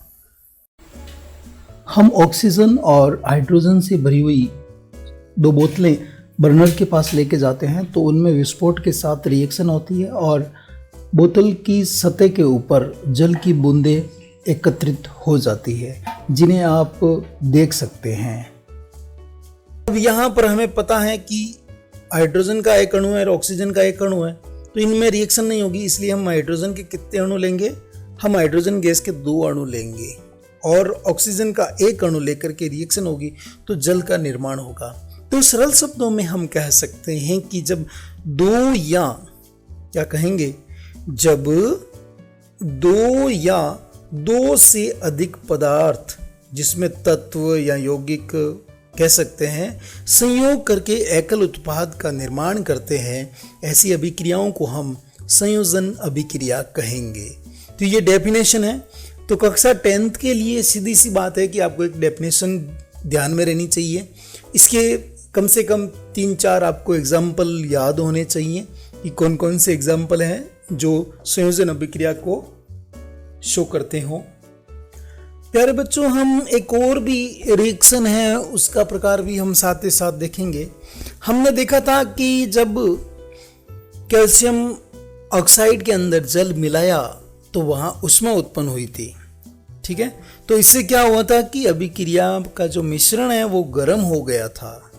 ठीक है, तो अभिक्रिया का मिश्रण गर्म हो जाता है, तो जिन अभिक्रियाओं में उत्पाद के निर्माण के साथ साथ ऊष्मा भी उत्पन्न होती हो उन्हें हम ऊष्माक्षेपी रासायनिक अभिक्रिया कहते हैं। ठीक है, जब किसी रासायनिक अभिक्रिया में ऊष्मा का उत्सर्जन हो, ऊष्मा का क्षेपण हो, यानी कि ऊष्मा बाहर निकलती हो, या कह दें कि वो उत्पाद गर्म हो जाता हो, तब हम कहेंगे कि वो अभिक्रिया क्या है? रासायनिक ऊष्माक्षेपी अभिक्रिया। तो यहाँ मैं आपको एक ऊष्माक्षेपी अभिक्रिया का एक और एग्जाम्पल बताता हूँ, हमारी प्राकृतिक गैस का। ठीक है, प्राकृतिक गैस मेथेन कहते हैं जिसे हम। ठीक है, जिसका फॉर्मूला क्या है? CH4। ये सबसे सरल एल्केन है, मेथेन।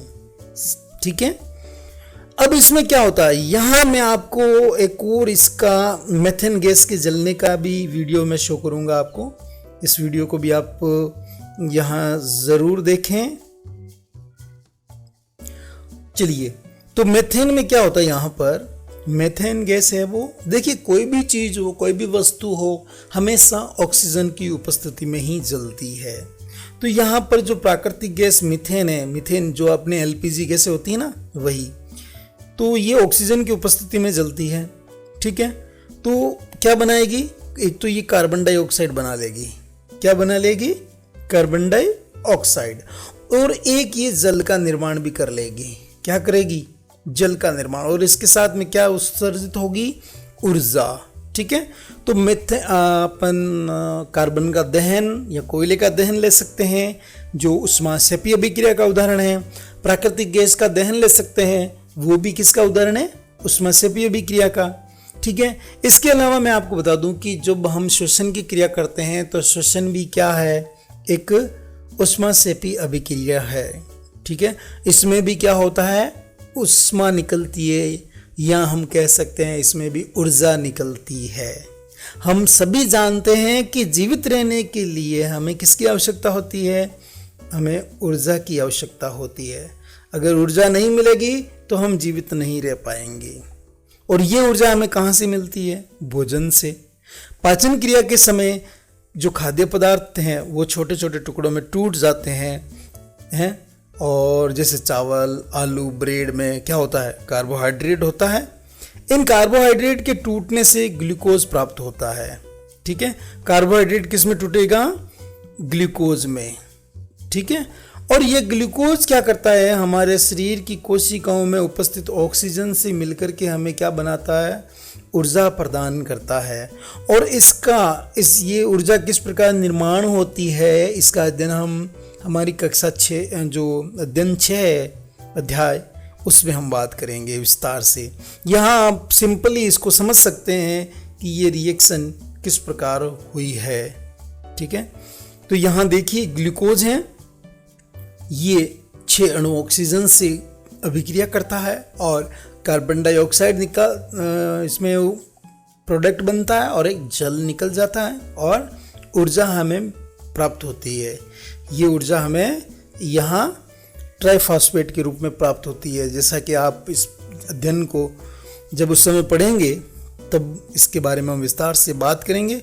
ठीक है, तो एक और ऊष्माक्षेपी अभिक्रिया का ये एग्जाम्पल है। ग्लूकोज का जब भी दहन होगा या हम श्वसन करेंगे तो उसमें कार्बन डाइऑक्साइड के 6 अणु और जल के 6 अणु निकलते हैं। इसके साथ साथ ऊर्जा निकलती है, यानी कि एटीपी निकलती है। कितनी एटीपी निकलती है ये हम अगली कक्षा में इसका अध्ययन करेंगे और श्वसन के बारे में हम जो हमारा 6ठा पार्ट होगा उसमें हम बात करेंगे।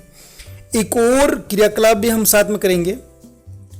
उससे पहले एक और अभिक्रिया का प्रकार देख लेते हैं, जैसे साग सब्जी, यानी कि जिसे हम वनस्पति द्रव्य कहते हैं। ये भी विघटित होकर कंपोस्ट बनाता है और ये भी कौन सी अभिक्रिया है, ऊष्माक्षेपी, यानी कि इसमें भी ऊर्जा निकलती है। ठीक है, तो क्रियाकलाप 1.1 में जो अभिक्रिया थी उसमें पहचानना है कि एकल उत्पाद के निर्माण के साथ ऊष्मा उत्पन्न हुई है या नहीं हुई है। ठीक है, तो ये हम पहचान चुके हैं। ठीक है, चलिए अब हम अगले जो अभिक्रिया का प्रकार है उसे लेते हैं, वियोजन या अपघटन अभिक्रिया। वियोजन अभिक्रिया क्या है या अपघटन अभिक्रिया क्या है, इसके बारे में हम थोड़ा बात कर लेते हैं। यहाँ पर ये हमारी हो गई हेडिंग। ओके, तो इसमें हम देखते हैं कि यहाँ एक शुष्क क्वथन नली लेते हैं। शुष्क क्वथन नली का मतलब हो गया एक बॉइलिंग ट्यूब। ठीक है, और उसमें हम डालेंगे ferrous sulphate FeSO4। Okay, ferrous sulphate के क्रिस्टल डालेंगे। फेरस सल्फेट के क्रिस्टल के रंग को आपको ध्यान से देखना है कि जब आपने प्रकनली के अंदर फेरस सल्फेट के क्रिस्टल डाले थे तब उसका रंग कैसा था। अब हम क्या करेंगे, ये जो क्वथन नली है, ये जो नली है इसको हम कहते हैं क्वथन नली। ठीक है, और इसके अंदर क्या डाला हुआ है हमारे पास, फेरस सल्फेट के क्रिस्टल। और हमने क्या किया, इस बर्नर की सहायता से हमने इसको गर्म किया। ये बर्नर है और ये जो दिखाई दे रही है ये क्या है, क्वथन नली है। ठीक है, और इसके अंदर फेरस सल्फेट है। गर्म करने के बाद में आप देखेंगे कि फेरस सल्फेट का जो रंग है वो बदल गया है। ऐसा क्यों? ठीक है, अब यहाँ देखिए, इस चीज को आप नोट कीजिएगा। गैस को धीमे से अपनी नाक की ओर मोड़ दीजिए। ठीक है, तो आप सूंघेंगे तो पता लगेगा कौन सी गैस निकल रही है। ठीक है, और इन चीज़ों को आपको ध्यान में रखते हुए प्रयोग करना है। चलिए आगे इसके बारे में हम जानने का प्रयास करते हैं कि होता क्या है। हम जब ये एक्सपेरिमेंट करते हैं, ठीक है ना, जब हम ये एक्सपेरिमेंट करते हैं तो जो फेरस सल्फेट के जो क्रिस्टल है वो धीरे धीरे हरे रंग में बदल जाता है। वो धीरे धीरे किस में बदलता है, हरे रंग का हो जाता है। ये ध्यान रखना, फेरस सल्फेट हरे रंग का हो जाता है। और सल्फर के दहन से उत्पन्न उस अभिलाक्षणिक गंध को भी आप सूंघ सकते हैं। तीखी सी गंध आती है उसमें। ठीक है, तो इसमें वास्तव में हुआ क्या है, यहाँ आप देखेंगे 2 अणु फेरस सल्फेट के हैं। ठीक है, और इसको हमने क्या दी, उष्मा। अब यहाँ देखिए हमें उष्मा बाहर से देनी पड़ रही है, उष्मा का यहाँ पर क्या हो रहा है, अवशोषण हो रहा है। ठीक है, तो ये उष्मा शोष्य अभिक्रिया का प्रकार होगा। ठीक है, तो क्या होगा, ये फेरिक ऑक्साइड में बदल जाएगी। ठीक है, इसके साथ सल्फर डाइऑक्साइड, सल्फर ट्राइऑक्साइड, ये 2 गैसें भी इसके साथ बनेगी। तो इस अभिक्रिया में एकल अभिकर्मक टूट करके छोटे छोटे उत्पाद प्रदान कर रहा है। एक तो आपको फेरिक एसिड मिल गया, सल्फर डाइऑक्साइड मिल गई, एक सल्फर ट्राइऑक्साइड मिल गया। ठीक है, तो इसमें क्या होता है कि एकल उत्पाद होता है वो छोटे उत्पादों में टूट जाता है, एकल अभिकर्मक छोटे उत्पादों में टूट जाता है, और इस अभिक्रिया को हम कहेंगे वियोजन अभिक्रिया। गर्म करने पर क्या हुआ, फेरस सल्फेट का क्रिस्टल क्या करता है, जल त्याग देता है, क्योंकि हमने इसको गर्म किया तो यहां से बाहर क्या निकल गया, इसके साथ जल होता है अटैच्ड। ठीक है ना, ध्यान रखें, यहां लिखा नहीं गया है। तो जैसे ये जल त्यागेगा तो क्रिस्टल का रंग है वो हरा हो जाएगा, और इसमें फेरिक ऑक्साइड, सल्फर डाइऑक्साइड और सल्फर ट्राइऑक्साइड में ये वियोजित हो जाएगा। फेरिक ऑक्साइड ठोस है, जबकि ये SO2 और SO3 क्या है, गैसें हैं, जैसे कि आप यहाँ देख पा रहे हैं, ये G है ना, लेकिन ये सॉलिड है, ये ठोस अवस्था में है। तो उष्मा देने पर कैल्शियम कार्बोनेट का कैल्शियम ऑक्साइड तथा कार्बन डाइऑक्साइड में वियोजित होना एक प्रमुख वियोजन अभिक्रिया है, जिसका उपयोग विभिन्न उद्योगों में होता ही है, और इसके बारे में हमने अध्ययन किया ही है। ठीक है, क्या होता है, कैल्शियम कार्बोनेट जैसे संगमरमर का किसमें, कैल्शियम ऑक्साइड और किसमें हो जाएगा, कार्बन डाइऑक्साइड में वियोजन हो जाएगा। ये एक प्रमुख वियोजन अभिक्रिया है जिसका उपयोग विभिन्न उद्योगों में होता है, और कैल्शियम ऑक्साइड का चूना या बिना बुझा हुआ चूना भी इसको कहते हैं। ठीक है, इस चीज़ को आपको थोड़ा ध्यान रखना है कि कैल्शियम ऑक्साइड को क्या कहते हैं। मैंने आपको पहले ही बता दिया ये कि कैल्शियम ऑक्साइड को चूना या बिना बुझा हुआ चूना कहते हैं, लेकिन जब इसमें पानी मिला देते हैं तो ये बुझा हुआ चूना हो जाता है, फिर ये बन जाता है कैल्शियम हाइड्रोक्साइड में।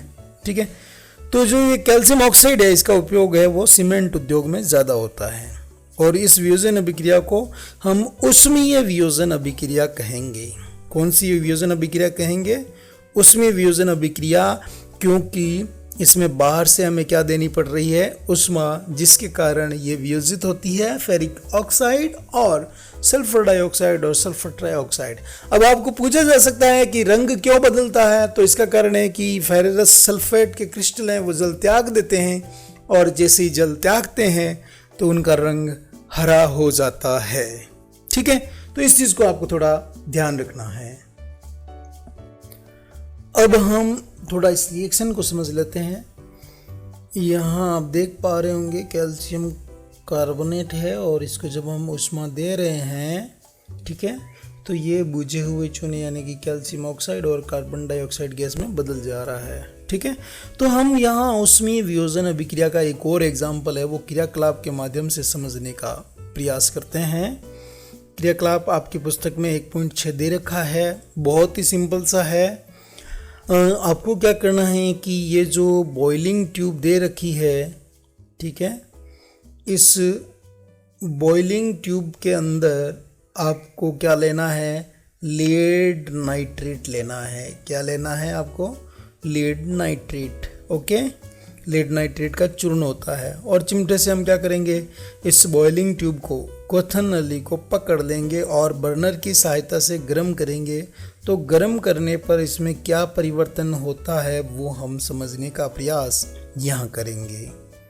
ठीक है, तो जैसे ही हम इसको गर्म करते हैं तो इसमें क्या होता है, एक भूरे रंग का धुआं निकलना शुरू हो जाता है।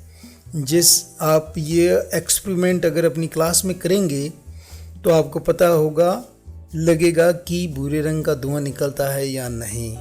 अब ये भूरे रंग का धुआं है क्या, ये नाइट्रोजन डाइऑक्साइड का धुआं होता है। जहाँ पर आप यहाँ देख पा रहे हैं, जब इसमें से नाइट्रोजन डाइऑक्साइड गैस निकलेगी, ठीक है, ये जो आप देख रहे हैं धुआं ये नाइट्रोजन डाइऑक्साइड गैस है जिसे हम क्या कहेंगे, NO2। ठीक है, तो दो अणु लेड नाइट्रेट PbNO3 ऑल्टॉइस लेते हैं और इसको हम क्या करेंगे, गर्म करेंगे, यानी कि बाहर से ऊष्मा देंगे।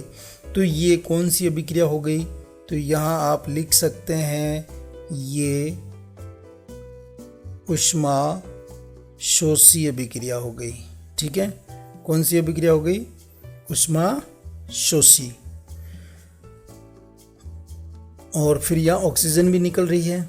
ठीक है, तो एक्सपेरिमेंट में आपसे पूछा जा सकता है कि लेड नाइट्रेट को गर्म करने से कौन सी गैस निकलती है, तो वहाँ आपको बताना होगा वहाँ नाइट्रोजन डाइऑक्साइड निकलती है और भूरे रंग का धुआं निकलता है। ठीक है, कौन सी अभिक्रिया है, तो आप यहाँ दो अभिक्रियाओं के नाम बताएंगे। एक आप कहेंगे कि ये ऊष्मा शोषी अभिक्रिया है, दूसरा आप कहेंगे कि ये वियोजन अभिक्रिया या अपघटन अभिक्रिया है। तो यहाँ ताप की आवश्यकता होती है, इसलिए इसे हम तापीय अपघटन अभिक्रिया कहेंगे। ठीक है, तो यहाँ हम एक और क्रियाकलाप साथ ही साथ कर लेते हैं। ये क्रियाकलाप भी आप बहुत आसान है। यहाँ हम क्या करते हैं, आप एक मग लेना पड़ेगा हमें और मग में छेद कर देते हैं, डॉट लगा देते हैं, 2 टेस्ट ट्यूब डालते हैं और इसके अंदर हम ग्रेफाइट की रोड लगा देते हैं और 6 वोल्ट की बैटरी से इसे जोड़ देते हैं। ठीक है, अब हम क्या करेंगे, देखिए यहाँ आपको ज़्यादा कंफ्यूज होने की ज़रूरत नहीं है। मैंने सीधा बताया आपको, मग लिया, मग के नीचे 2 होल किए, वहाँ पर डॉट लगा करके 2 टेस्ट ट्यूब वगैरह हम डाल देंगे और उसमें 2 इलेक्ट्रोड ग्रेफाइट की छड़ें लगा देंगे, उनको बैटरी से हमने जोड़ दिया है। ठीक है, और यहाँ ये केमिकल क्या है, ये केमिकल है हमारे पास में तनु सल्फ्यूरिक अम्ल की कुछ बूंदे भी यहाँ पर हमने इसे ट्यूब के अंदर डाल दिया है। ठीक है, अब क्या करेंगे हम, जैसे ही इसमें विद्युत धारा प्रवाहित करेंगे तो क्या होगा कि ये जो जल है, ये जल पहले मान लीजिए कि इसमें इतना इतना था। ठीक है, बराबर था दोनों में, लेकिन धीरे धीरे धीरे धीरे क्या होता है, इस यहाँ बुलबुले बनने शुरू होते हैं और ये बुलबुले क्या करते हैं, इस जल को नीचे धकेल देते हैं। इसका मतलब क्या हुआ कि यहाँ ऊपर कोई ना कोई गैस है वो इकट्ठा हो रही है। तो यहाँ आप देखेंगे इस इलेक्ट्रोड के ऊपर तो हाइड्रोजन गैस इकट्ठा हो रही है और इस इलेक्ट्रोड पे कौन सी गैस इकट्ठा हो रही है, यहाँ हो रही है ऑक्सीजन और यहाँ हो रही है हाइड्रोजन गैस। ठीक है, अब हम इसका परीक्षण कैसे करेंगे कि कौन सी परख नली में कौन सी गैस इकट्ठा हुई है। तो हम जलती हुई तीली ऑक्सीजन के पास जब लेके जाएंगे तो तीली तेजी से जलने लगेगी, मतलब जलाने में सहायक है ऑक्सीजन। इसका अर्थ ये हुआ कि यहाँ ऑक्सीजन है। और जब हाइड्रोजन गैस लेके जाएंगे तो पट पट की सी आवाज़ सी आएगी जल आग के साथ, तब हम समझ जाएंगे कि यहाँ पर हाइड्रोजन गैस उपस्थित है। ठीक है, तो यहाँ पे भी क्या हुआ, तनु सल्फ्यूरिक अम्ल है वो हाइड्रोजन गैस का निर्माण कर रहा है। तो ये भी एक वियोजन अभिक्रिया है। अब हम यहाँ पर एक और वियोजन अभिक्रिया का एग्जाम्पल लेते हैं। सूर्य के प्रकाश में हम चाइना डिश में सिल्वर क्लोराइड, जिसे हम कहते हैं AgCl, ठीक है, AgCl, इसमें 2 ग्राम हमने सिल्वर क्लोराइड ले लिया और उसको सूर्य के प्रकाश में रख दिया। थोड़े समय तक हम इंतजार करते हैं तो हम देखते हैं कि सूर्य के प्रकाश में सफ़ेद रंग का जो सिल्वर क्लोराइड है, कैसे रंग का, सफ़ेद रंग का जो सिल्वर क्लोराइड है वो दूसरे रंग का यानी कि स्लेटी टाइप का हो जाता है। तो प्रकाश की उपस्थिति में सिल्वर क्लोराइड का सिल्वर और क्लोरीन में इसका क्या हो गया है, वियोजन हो गया है। यानी कि ये जो 2AgCl है वो दो परमाणु Ag के और एक अणु Cl का, ठीक है, इसमें ये वियोजित हो जाते हैं। तो इस प्रकार ये भी कौन सी अभिक्रिया है, प्रकाश इसमें भी चाहिए तो ये भी उष्मीय वियोजन अभिक्रिया है। यहाँ भी ऊष्मा की आवश्यकता हुई, प्रकाश की आवश्यकता हुई। ठीक है, इसी प्रकार सिल्वर ब्रोमाइड में भी इसी प्रकार की रिएक्शन होती है जैसे कि आप देख पा रहे हैं। तो यहाँ आपको छोटा सा एक प्रश्न पूछा जा सकता है, अगर ये इन्होंने दे ही दिया है कि श्वेत श्याम फोटोग्राफी में किसका उपयोग होता है? अब देखिए, ये श्वेत श्याम फोटोग्राफी में अभी इसका उपयोग इतना नहीं होता है, आजकल तो अलग सिस्टम आ गए हैं। पहले जब ये अपने नेगेटिव से फोटो वगैरह बनते थे तब वहाँ पर सिल्वर ब्रोमाइड का उपयोग किया जाता था। ठीक है, तो इस प्रकार हमने वियोजन अभिक्रिया को समझा। ठीक है, तो हमने देखा कि वियोजन अभिक्रिया में अभिकारकों को तोड़ने के लिए ऊष्मा, प्रकाश या विद्युत की आवश्यकता होती है। तो जिन अभिक्रियाओं में ऊष्मा अवशोषित होती है उन्हें हम ऊष्मा शोषी अभिक्रिया कहते हैं। तो आप समझने का प्रयास कीजिएगा कि यहाँ हमने कौन कौन सी अभिक्रिया पढ़ी है। हमने संयोजन अभिक्रिया पढ़ी है, हमने वियोजन अभिक्रिया भी पढ़ी है। ठीक है, हमने इसके अलावा ऊष्मा क्षेपी अभिक्रिया भी पढ़ी है। ठीक है, इसके अलावा हमने यहाँ पर ऊष्मा शोषी अभिक्रिया है उसका भी अध्ययन किया है। ठीक है, अब यहाँ हम कुछ और क्रियाकलाप है उनको भी देख लेते हैं। एक प्रणाली में 2 ग्राम बेरियम हाइड्रोक्साइड लेंगे और इसमें 1 ग्राम अमोनियम क्लोराइड AgCl डालकर कांच की छड़ से मिलाएंगे और अपनी हथेली से प्रणाली के निचले सिरे को छुएंगे तो हमें कैसा महसूस होगा? तो ये आपको एक्सपेरिमेंट है वो आपके विद्यालय में आपको करना है। जैसा कि आप सभी को पता है स्कूल चालू है और साइंस किट के अंदर आपके पास में बेरियम हाइड्रोक्साइड भी है और अमोनियम क्लोराइड भी उपलब्ध है। तो वहाँ आप क्या करेंगे, एक टेस्ट ट्यूब के अंदर ये दोनों चीज़ें मिक्स करके और प्रणाली को छू के पता करोगे कि ये ठंडी होती है या गर्म। ठीक है, तो यहाँ पर कुछ प्रश्न भी हैं। किसी पदार्थ X विलयन का उपयोग सफेदी करने में होता है, तो बताइए X कौन सा है? इसका जवाब मैं नहीं दूंगा, आपको बताना है। कमेंट बॉक्स में आप इसका आंसर लिखेंगे। आपको वीडियो के कमेंट बॉक्स में लिखना है कि X क्या है, व्हाट इज X। ओके, अच्छा, और इस X का फॉर्मूला क्या है वो भी आपको लिखना है। अच्छा, सेकंड है कि जो लिखे गए पदार्थ X की जल के साथ अगर अभिक्रिया हो जाए तो क्या हो जाए? देखिए, मैंने यहाँ पर समझाया था ऊपर आपको वीडियो में। आप वीडियो को यहाँ थोड़ा पॉज करके इधर बैक करके देखेंगे तो यहाँ मैंने समझाया पूरा इसको, तो वहाँ से आप देख सकते हैं। अब यहाँ एक और 1.7 एक प्रणाली में एकत्र गैस की मात्रा दूसरी से दुगुनी क्यों है?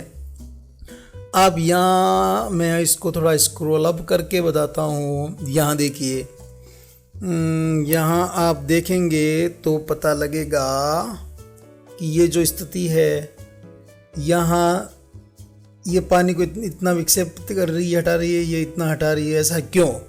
ठीक है, तो इसका कारण भी आप कमेंट बॉक्स में लिखने का प्रयास जरूर करें। अगर आपको आंसर नहीं मिलता है तो अपने गुरुजी से इसके बारे में चर्चा करें। चलिए, अगली अभिक्रिया है हमारी विस्थापन अभिक्रिया। क्या है विस्थापन अभिक्रिया? तो प्यारे बच्चों, विस्थापन अभिक्रिया बहुत ज़्यादा टफ नहीं है, बहुत आसान है, बहुत सरल है। आप इसको बस समझने का प्रयास कीजिए और मेरे साथ लगातार जुड़े रहिए। वीडियो अगर आप पहली बार देख रहे हैं तो चैनल को सब्सक्राइब करके बेल आइकन में ऑल बटन को ज़रूर प्रेस करें। चलिए, अब हम बात करते हैं इस क्रियाकलाप की। यहाँ हमें क्या करना है, लोहे की 3 किलें लेनी है। कितनी किलें लेनी है? 3, ध्यान रखें। और हमें यहाँ एक प्रणाली पास में और ले लेनी है। चलिए, मैंने एक प्रणाली ले ली है। ठीक है, मान लीजिए कि एक प्रणाली है और मैंने क्या किया, यहाँ पर इस प्रणाली, ये प्रणाली A है और ये मेरे पास में B है और मैंने ऐसा का ऐसा विलयन है वो इसके अंदर भी भर रखा है। ठीक है, और यहाँ मैंने 3 किले लिए। किले कितने लिए? मैंने 3 किले लिए। ठीक है, तो कॉपर सल्फेट का जो विलयन है वो मैंने इसमें भी डाल दिया है और इस प्रणाली में भी डाल दिया है। और ठीक है, अब इस A प्रणाली में मैंने क्या किया, लोहे की किलें हैं उनको लटका दिए आधी अंदर। ठीक है, पूरी ऐसे। ठीक है, ये डूब गई है इसके अंदर। अब मैंने क्या किया, इस प्रयोग को 20 मिनट तक ऐसे ही पड़ा रहने दिया। ठीक है, तो 20 मिनट के बाद में हम देखेंगे, क्या देखेंगे कि ये जो कॉपर सल्फेट विलयन का रंग है वो इस कॉपर सल्फेट विलयन के रंग से थोड़ा मलिन या मेला कुचेला टाइप का हो जाएगा। कहने का अर्थ यह है कि इन दोनों के रंग में परिवर्तन आ जाएगा। इसका रंग तो इसमें तो कुछ हमने मिलाया ही नहीं है, तो इसमें तो कुछ चेंज आएगा ही नहीं। ठीक है, तो यहाँ क्या रहेगा, नो चेंज। क्या रहेगा, नो चेंज। लेकिन यहाँ कीलें हमने डाली है कॉपर सल्फेट के विलयन में, तो होता क्या है कि जो कील के अंदर जो लोहा है वो लोहा कॉपर सल्फेट विलयन में आ जाता है, और कॉपर सल्फेट का विलयन का जो रंग है वो भूरे से मलिन सा क्यों हो जाता है, क्योंकि कॉपर सल्फेट में क्या आ गया है, आयरन लोहा आ गया है। ठीक है, अब हम क्या करेंगे, इनको एक्सपेरिमेंट करेंगे, इनको देखेंगे, तो हम पाएंगे कि जो ए नली थी उसका जो केमिकल है वो कैसा हो जाएगा, वो थोड़ा सा उसका कलर चेंज हो जाएगा। लेकिन बी वाले में हमने कुछ नहीं किया था, तो वो एकदम प्योर है। ठीक है, एक कील हमने जो लोहे की कील बाहर रखी थी वो एकदम आप कह सकते हो वो चमकदार सी है, लेकिन एक कील जो हमने इस नली के अंदर रखी थी लटका के, वो कैसे हो गई है, वो भूरे रंग की हो गई है। ठीक है, तो अब इस पूरी प्रक्रिया में हुआ क्या है, उसमें आप बता सकते हैं लोहे की कील का रंग भूरा क्यों हो गया, तथा कॉपर सल्फेट विलयन का जो नीला रंग है वो मलिन क्यों पड़ गया। इसको आप इस अभिक्रिया से समझने का एक छोटा सा प्रयास जरूर कीजिएगा। हुआ क्या यहाँ पर कि ये लोहे की जो कील है यानी कि फेरस आयरन है, जब हमने इसको कॉपर सल्फेट के जलीय विलयन, एक्वस का मतलब जलीय विलयन में डाला, तो लोहे ने क्या किया, लोहे की जो रिएक्टिविटी रेट है, क्रियाशीलता, वो कॉपर से ज्यादा है, इसलिए लोहे ने कॉपर को प्रतिस्थापित कर दिया, वहां से हटा दिया। तो क्या होगा, लोहा यहां आकर के जुड़ जाएगा, तो इस प्रकार ये बना लेगा फेरस सल्फेट, आयरन सल्फेट। ठीक है, और कॉपर को यहां से इसने क्या किया, निकाल दिया बाहर, कि भाई तू बाहर जा, तेरा यहां पर कोई काम नहीं है। ठीक है, तो इस अभिक्रिया में लोहे ने दूसरे तत्व कॉपर को कॉपर सल्फेट के विलयन से विस्थापित कर दिया है, या कह सकते हैं कि उसे हटा दिया है। तो इस अभिक्रिया को हम विस्थापन अभिक्रिया कहेंगे। क्या अभिक्रिया कहेंगे, विस्थापन अभिक्रिया। ठीक है, तो इसको आप समझ सकते हैं, विस्थापन अभिक्रिया। इसी प्रकार आप देखेंगे कि कॉपर सल्फेट में हम जिंक चूर्ण मिलाते हैं, तो जिंक भी क्या है, इसकी भी रिएक्टिविटी रेट है वो कॉपर से ज़्यादा होती है, इसलिए यह इसको हटा देता है और जिंक सल्फेट बना लेता है। ठीक है, तो वहाँ जिंक किस कलर में बदल जाएगा, भूरे कलर में बदल जाएगा। ठीक है, इसी प्रकार आप लेड लेंगे तो लेड भी क्या करेगा, कॉपर क्लोराइड में से कॉपर को हटा देगा, तो लेड क्लोराइड बन जाएगा। तो इस प्रकार हम कह सकते हैं कि जिंक या लेड कॉपर की अपेक्षा अधिक क्रियाशील तत्व हैं, वे कॉपर को उसके यौगिकों से क्या कर देते हैं, विस्थापित कर देते हैं। तो ये आपके लिए एक इंपॉर्टेंट चीज है कि जिंक और लेड कॉपर की अपेक्षा अधिक क्रियाशील हैं, इसलिए वो क्या करते हैं, इसको वहां से हटा देते हैं। ठीक है, चलिए अब हम अगली लेते हैं दिव्य विस्थापन अभिक्रिया। देखिए विस्थापन अभिक्रिया दो प्रकार की होती है, एक सिंगल डिस्प्लेसमेंट और एक होती है डबल डिस्प्लेसमेंट, यानी कि दिव्य विस्थापन और एकल विस्थापन। एकल विस्थापन में क्या होता है, एक ही पदार्थ है वो किसी दूसरे पदार्थ से जाकर के जुड़ जाता है और उससे जुड़े हुए तत्वों को, परमाणु को वहां से हटा देता है। ठीक है, लेकिन दिव्य विस्थापन में क्या होता है, दोनों में ही आपस में इंटरचेंज होता है। ठीक है, तो इसको हम यहाँ पर एक सोडियम सल्फेट भरी हुई एक प्रणाली लेंगे और एक अन्य प्रणाली में हम लेंगे बेरियम क्लोराइड। ठीक है, जिसे कि आप यहाँ देख पा रहे हैं, इसमें हमने बेरियम क्लोराइड लिया है, इसमें हमने क्या लिया है, सोडियम सल्फेट का विलयन लिया है। अब दोनों विलयनों को हम मिला देंगे और इसमें रिएक्शन होने देंगे। ठीक है, आप अपने स्कूल में भी ये प्रयोग कर सकते हैं, बहुत आसान है। यहाँ क्या होगा, इसको आप रिएक्शन से समझने का प्रयास करेंगे। तो यहाँ हम देखेंगे क्या होता है जब हम सोडियम सल्फेट और बेरियम सल्फेट को मिक्सअप करते हैं और इसमें रिएक्शन करवाते हैं, तो इसमें एक सफ़ेद रंग के पदार्थ का निर्माण होता है और उस सफ़ेद रंग के पदार्थ का नाम है बेरियम सल्फेट। ठीक है। ये बेरियम सल्फेट है, एक अवक्षेप होता है जो इस अभिक्रिया में जो पदार्थ बना है उसमें ये अविलय होता है, ठीक है। ये उसमें घुलता नहीं है, तो इस अविलय पदार्थ को हम क्या कहेंगे, अवक्षेप कहते हैं, ठीक है। आपने देखा होगा जब आप प्रयोगशाला में प्रयोग करते हैं तो ये केमिकल लिक्विड है मान लीजिए, तो इसके ऊपर यहाँ पर यहाँ, ठीक है, या फिर यहाँ नीचे जमा हो जाता है वाइट कलर का, तो जो ये चीज़ें जमा होती है जो इसके अंदर घुलनशील नहीं होती उनको हम अवक्षेप कहते हैं। और इस ऐसी अभिक्रिया जिसमें अवक्षेप का निर्माण हो उसे हम अवक्षेपण अभिक्रिया कहते हैं, ठीक है। बहुत आसान है। जब हम सोडियम सल्फेट और बेरियम क्लोराइड की रिएक्शन करवाते हैं तो इस रिएक्शन में एक ऐसा पदार्थ बनता है जो उस उत्पाद में या उस प्रणाली में वो घुलता नहीं है।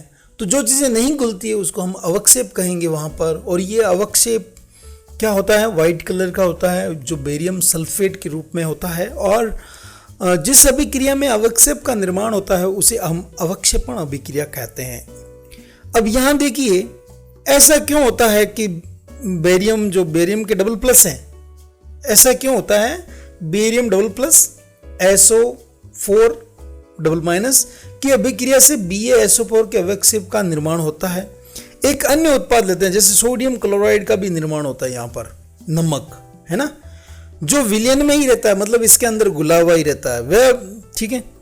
अब यहाँ हुआ क्या है, अब हम द्विव विस्थापन को यहाँ समझने का प्रयास करेंगे। यहाँ आपको समझना है कि ये जो Na2 है, ये Na2 यहाँ से हटा इस SO4 से, और यहाँ से ये Ba हटा BaCl2 से, तो ये जुड़ जाएगा यहाँ इस जगह पे, ठीक है।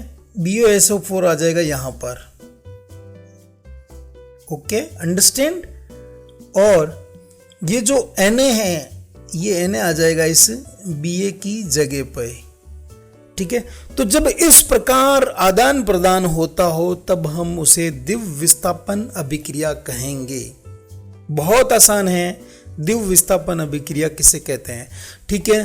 तो यहाँ एक नई अभिक्रिया का प्रकार है वो हमारे सामने आ गया है, उस प्रकार को हम कहेंगे अवक्षेपण अभिक्रिया। क्या कहेंगे, अवक्षेपण अभिक्रिया क्या है, ठीक है, विल अंडरस्टैंड, ओके। अब हम एक और क्रियाकलाप करते हैं। देखिए दोस्तों, प्यारे विद्यार्थियों, जब आप अपने स्कूल में क्रियाकलाप करते हैं तो समझ लीजिए आपकी स्कूल सबसे बेस्ट है, ठीक है। अगर नहीं होता है तो सॉरी, आपको करना चाहिए, है ना। अपने गुरुजी से सहयोग लेकर के ये काम जरूर करें। तो यहाँ आप देखेंगे कि लेड नाइट्रेट पोटेशियम आयोडाइड के विलयनों का मिश्रित किया था, अवक्षेप किस रंग का था, क्रियाकलाप 1.2 जो आपने देखा था, है ना, हमने किया ही अभी। तो वहाँ पर आप समझ सकते हैं क्या ये द्विव विस्थापन अभिक्रिया है या नहीं है। तो इनके आंसर हैं वो आप मुझे कमेंट बॉक्स में ज़रूर लिखें। रासायनिक अभिक्रिया के अगले प्रकार में हम बात करेंगे उपचयन अभिक्रिया और अपचयन अभिक्रिया। यहाँ पर हाइड्रोजन का जुड़ना या हाइड्रोजन का हटना महत्वपूर्ण है। यहाँ पर ऑक्सीजन का जुड़ना या ऑक्सीजन का हटना, मुक्त होना महत्वपूर्ण है, ठीक है। यहाँ पर इलेक्ट्रॉनों का जुड़ना और हटना भी महत्वपूर्ण है, ठीक है। तो इसलिए अब हम बात करेंगे उपचयन अभिक्रिया और अपचयन अभिक्रिया क्या है, इसके बारे में हमारी अब अगली चर्चा रहेगी। तो चाइना डिश के अंदर आप 1 ग्राम कॉपर का चूर्ण लेंगे और उसे आप क्या करेंगे, बर्नर की सहायता से उसे आप गर्म कर देंगे।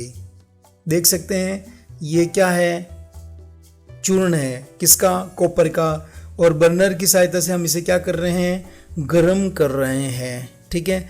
गर्म करते हैं, चलिए तब क्या होगा, तब हम देखेंगे कि यहाँ पर कॉपर ऑक्साइड की एक काली परत चढ़ जाती है, ठीक है। ये जो चूर्ण है इसके ऊपर क्या होता है, कॉपर ऑक्साइड। जैसे हमने कॉपर लिया, क्या लिया हमने, कॉपर लिया और उसको ऑक्सीजन के साथ अभिक्रिया करवाई, मतलब गर्म किया, गर्म करने के साथ में क्या हो गया, गर्म करने के साथ में क्या हो गया, कॉपर ऑक्साइड बना। ठीक है, और कॉपर ऑक्साइड है वो कॉपर के ऊपर एक काली सी परत बन जाती है, पूरा पूरा काला काला पदार्थ बन जाता है। ठीक है, यदि इस गर्म पदार्थ कॉपर ऑक्साइड के ऊपर हम हाइड्रोजन गैस प्रवाहित करें तो क्या होगा, तो अगर हम हाइड्रोजन गैस प्रवाहित करें तो जो सतह है वो काली परत भूरे रंग की हो जाएगी, क्योंकि इस स्थिति में विपरीत अभिक्रिया संपन्न होगी। देखिए हमने इस अभिक्रिया को आप समझने का प्रयास कीजिए कि जब हमने कॉपर का दहन किया, कॉपर को जलाया, ठीक है, तो कॉपर को जलाने से क्या हुआ, कॉपर ऑक्साइड बना। लेकिन जब इस कॉपर ऑक्साइड के ऊपर हम हाइड्रोजन गैस प्रवाहित करेंगे तो क्या होगा, वापस कॉपर प्राप्त हो जाएगा। वो काली परत थी वो अब गायब हो जाएगी, अब भूरा हो जाएगा। क्यों? क्योंकि इस स्थिति में विपरीत अभिक्रिया संपन्न हुई है और हमें क्या प्राप्त हुआ है, हमें कॉपर प्राप्त हुआ है। क्या प्राप्त हुआ है, कॉपर। और दोनों ही अभिक्रियाओं में ताप की आवश्यकता होती है।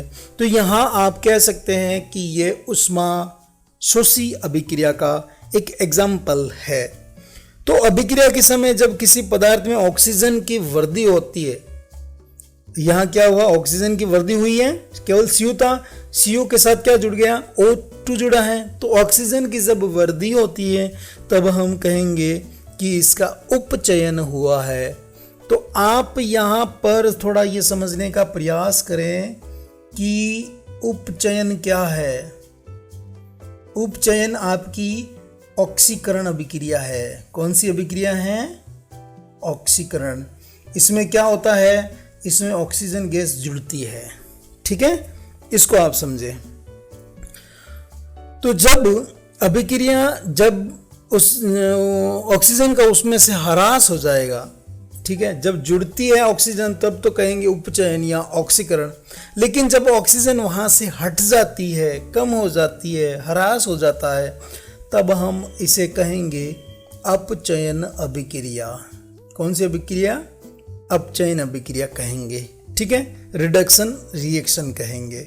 इसको हम एक और हाइड्रोजन के परिप्रेक्ष्य में भी समझने का प्रयास करेंगे। आप यहां समझे, जो ऊपर की अभिक्रिया थी उसमें क्या हुआ, कॉपर ऑक्साइड में ऑक्सीजन का ह्रास हुआ था, ऑक्सीजन वहां से हटी, इसलिए वो क्या हो गई, अपचयित हो गई। जब ऑक्सीजन कम हुई तो अपचयन अभिक्रिया हो गई। अब हाइड्रोजन में ऑक्सीजन की वृद्धि हो रही है, इसलिए ये क्या है, उपचयित हो रही है। क्या हो रही है, उपचयित। अर्थात कह सकते हैं कि किसी अभिक्रिया में एक अभिकारक उपचयित और दूसरा अभिकारक अपचयित हो रहा हो तो उस अभिक्रिया को हम रिडॉक्स रिएक्शन कहते हैं। ठीक है, इस चीज को आप थोड़ा गांठ बांध लें कि रिडॉक्स रिएक्शन क्या है। ये जो सवाल है वो जब से अभिक्रियाएं कक्षा 10 में आई है तब से बोर्ड एग्जाम में इससे रिलेटेड क्वेश्चन जरूर आता है। या तो डेफिनेशन पूछी जाती है, या फिर इसका एक एग्जाम्पल पूछा जाता है, या फिर ऑक्सीकरण अभिक्रिया किसे कहते हैं, या फिर अपचयन अभिक्रिया किसे कहते हैं, या फिर ऑक्सीकरण और अपचयन में अंतर क्या है, ऐसा सवाल जरूर आता है। तो मेरी आपसे एक सलाह रहेगी कि आप इस चीज़ को अंडरस्टैंड कर लें कि रेडॉक्स अभिक्रिया क्या है, ऑक्सीकरण अभिक्रिया क्या है, अपचयन अभिक्रिया क्या है। तो यहाँ पर मैं आपको एक और एग्जाम्पल है वो दिखाने जा रहा हूँ, ZNO। ठीक है, जिंक ऑक्साइड है, जब ये कार्बन से क्रिया करता है तो यहाँ से क्या हुआ, ऑक्सीजन की कमी हो जाएगी, यानी कि जिंक से ऑक्सीजन हट गया है तो ये क्या हो गया, ये अपचयन हो गया। लेकिन साथ ही साथ यहाँ क्या हो रहा है, उल्टा भी हो रहा है इसका, तो इसे हम कहेंगे रेडॉक्स रिएक्शन। क्या कहेंगे, रेडॉक्स रिएक्शन। ये आप समझ सकते हैं इस चीज को।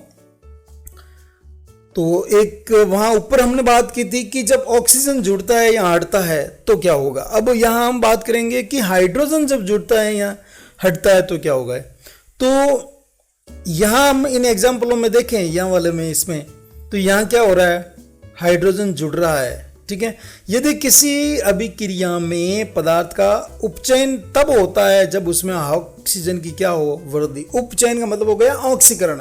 तो ऑक्सीकरण तब होगा जब उसमें ऑक्सीजन जुड़ेगी या फिर हाइड्रोजन उससे हटेगी या ह्रास होगा। ठीक है, तो पदार्थ का अपचयन तब होता है जब उसमें क्या होगा, ऑक्सीजन का ह्रास होता है या हाइड्रोजन की वृद्धि होती है। तो ये अपचयन और ऑक्सीकरण आपको समझना है। एक बार वापस बता देता हूं, ऑक्सीकरण तब होगा जब ऑक्सीजन जुड़ेगी या हाइड्रोजन हटेगी।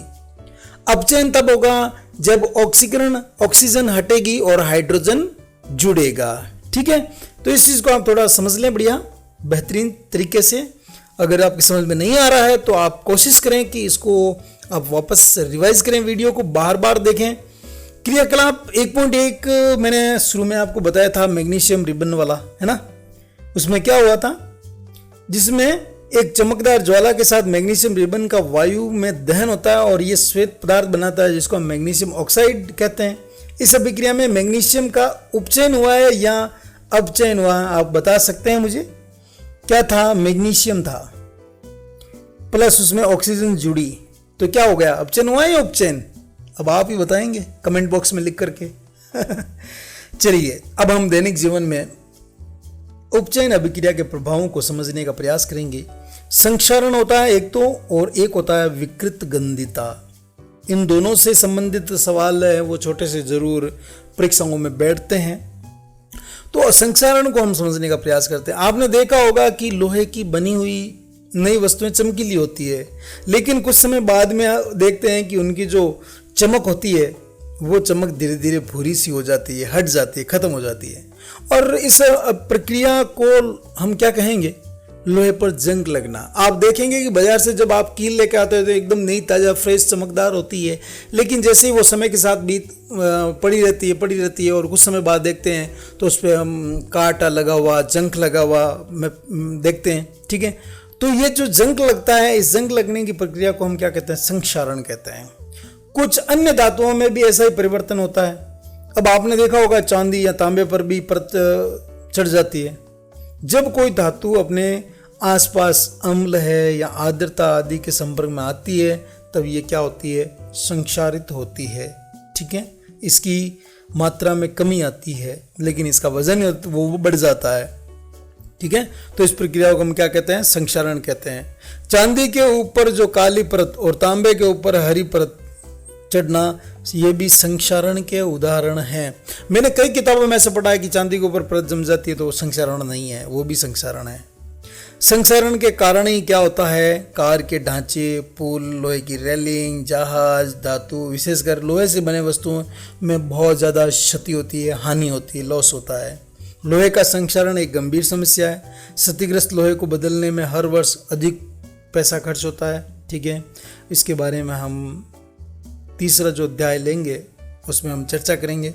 अगला लेते हैं हम विकृत गंधिता। विकृत गंधिता का अर्थ ये होता है प्यारे विद्यार्थियों, जब कोई भी खाने की वस्तु या वसायुक्त या तेलीय पदार्थ है जो लंबे समय तक पड़ा रहता है तो उसमें बदबू या उसके स्वाद में परिवर्तन आ जाता है। ठीक है, होता क्या है, ये उपचयित होने लगता है। ठीक है, उपचयित होने पर तेल और वसा विकृत गंधित हो जाती है, इसका ऑक्सीकरण हो जाता है। ठीक है, उनसे स्वाद गंध है वो बदल जाती है। और प्राय तेलीय वसायुक्त खाद्य सामग्रियों को उपचयन से या ऑक्सीकरण से रोकने के लिए प्रति ऑक्सीकरण मिलाए जाते हैं, यानी कि नाइट्रोजन गैस है वो इसके अंदर मिक्स की जाती है। ठीक है, जिससे क्या होते हैं कि ये अधिक समय तक फ्रेश रहें। आपने देखा होगा, आप चिप्स वगैरह या कुरकुरे वगैरह खाते हैं तो उसमें वो हवा भरी हुई थैली होती है, प्लास्टिक होती है, तो आप सोचते होंगे कि ये वजन बढ़ाने के लिए या इसको ज़्यादा दिखाने के लिए ऐसा करते हैं। ऐसा नहीं है, ये इसको सुरक्षित रखने के लिए इसके अंदर नाइट्रोजन गैस भरते हैं ताकि कुरकुरे वो लंबे समय तक सुरक्षित रहें, स्वस्थ रहें। ठीक है, तो ये थे हमारा अध्ययन रासायनिक अभिक्रिया और समीकरण। आपने इस अध्याय में सीखा है कि एक पूर्ण रासायनिक समीकरण या अभिकारक उत्पाद प्रतीकात्मक रूप में उनकी भौतिक अवस्थाओं को प्रदर्शित करता है। रासायनिक समीकरण को संतुलित किया जाता है जिससे समीकरण में अभिकारक उत्पाद दोनों ही और रासायनिक अभिक्रिया में भाग लेने वाले प्रत्येक परमाणु की संख्या क्या हो, समान हो। तो ऐसे समीकरणों को संतुलित समीकरण कहते हैं। संयोजन अभिक्रिया में दो या दो से अधिक पदार्थ मिलकर के नया पदार्थ है वो बनाते हैं, और वियोजन अभिक्रिया इसके विपरीत होती है। वियोजन अभिक्रिया में एकल पदार्थ वियोजित होकर दो या दो से अधिक पदार्थ बनाते हैं। और जिन अभिक्रियाओं में उत्पाद के साथ उष्मा का भी उत्सर्जन होता है उसे हम ऊष्माक्षेपी अभिक्रिया कहते हैं, और जिन अभिक्रियाओं में उष्मा का अवशोषण होता है उन्हें हम ऊष्माशोषी अभिक्रिया कहते हैं। जब कोई तत्व दूसरे तत्व को उसके यौगिक से विस्थापित कर देता है तो उसे हम विस्थापन अभिक्रिया कहते हैं। और द्विविस्थापन अभिक्रिया में दो अलग अलग परमाणु या परमाणुओं के समूह का आपस में आदान प्रदान होता है तो उसे हम द्विविस्थापन अभिक्रिया कहते हैं। अवक्षेपण अभिक्रिया से अविलय लवण प्राप्त होते हैं हमें। और अभिक्रिया में पदार्थ से ऑक्सीजन या हाइड्रोजन का योग या ह्रास भी होता है। ऑक्सीजन का योग या हाइड्रोजन का ह्रास ऑक्सीकरण या उपचयन कहलाता है, और ऑक्सीजन का ह्रास या हाइड्रोजन का योग अपचयन कहलाता है। ठीक है, तो इस प्रकार ये प्रश्न उत्तर हैं इसके। और प्यारे विद्यार्थियों, अब एक विशेष बात मैं आपको बता दूं कि अगर आप इस अध्याय के नोट्स, लिखित नोट्स, प्रश्न उत्तर प्राप्त करना चाहते हैं तो इस वीडियो के डिस्क्रिप्शन में मैंने एक लिंक दिया है, वहाँ से आप सीधे नोट्स प्राप्त कर सकते हैं। उन्हें आप डाउनलोड कर सकते हैं और अपने मोबाइल में उनका अध्ययन कर सकते हैं। ये पासवर्ड प्रोटेक्टेड होते हैं, इसे आप किसी को अन्य को शेयर नहीं करें, आप खुद के लिए पढ़ें, खुद के लिए हैं वो। ठीक है, और ये सारे के सारे नोट्स हैं वो पेड नोट्स हैं, और वीडियो ज़्यादा से ज़्यादा विद्यार्थियों तक, शिक्षक साथियों तक और कंपटीशन की तैयारी करने वाले साथियों तक ज़रूर शेयर करें। वीडियो देखने के लिए बहुत बहुत धन्यवाद। लाइक बटन को ज़रूर दबाएं प्यारे बच्चों, बहुत बहुत धन्यवाद। आपने इस पूरे वीडियो को देखा, सुना, समझा, और मेरी आपसे अपेक्षा है कि आप इस वीडियो को बार बार देखें, इसके नोट्स तैयार करें और अपने जो भी प्रश्न हैं वो मुझे कमेंट बॉक्स में ज़रूर लिखें। बहुत बहुत धन्यवाद। Thank you.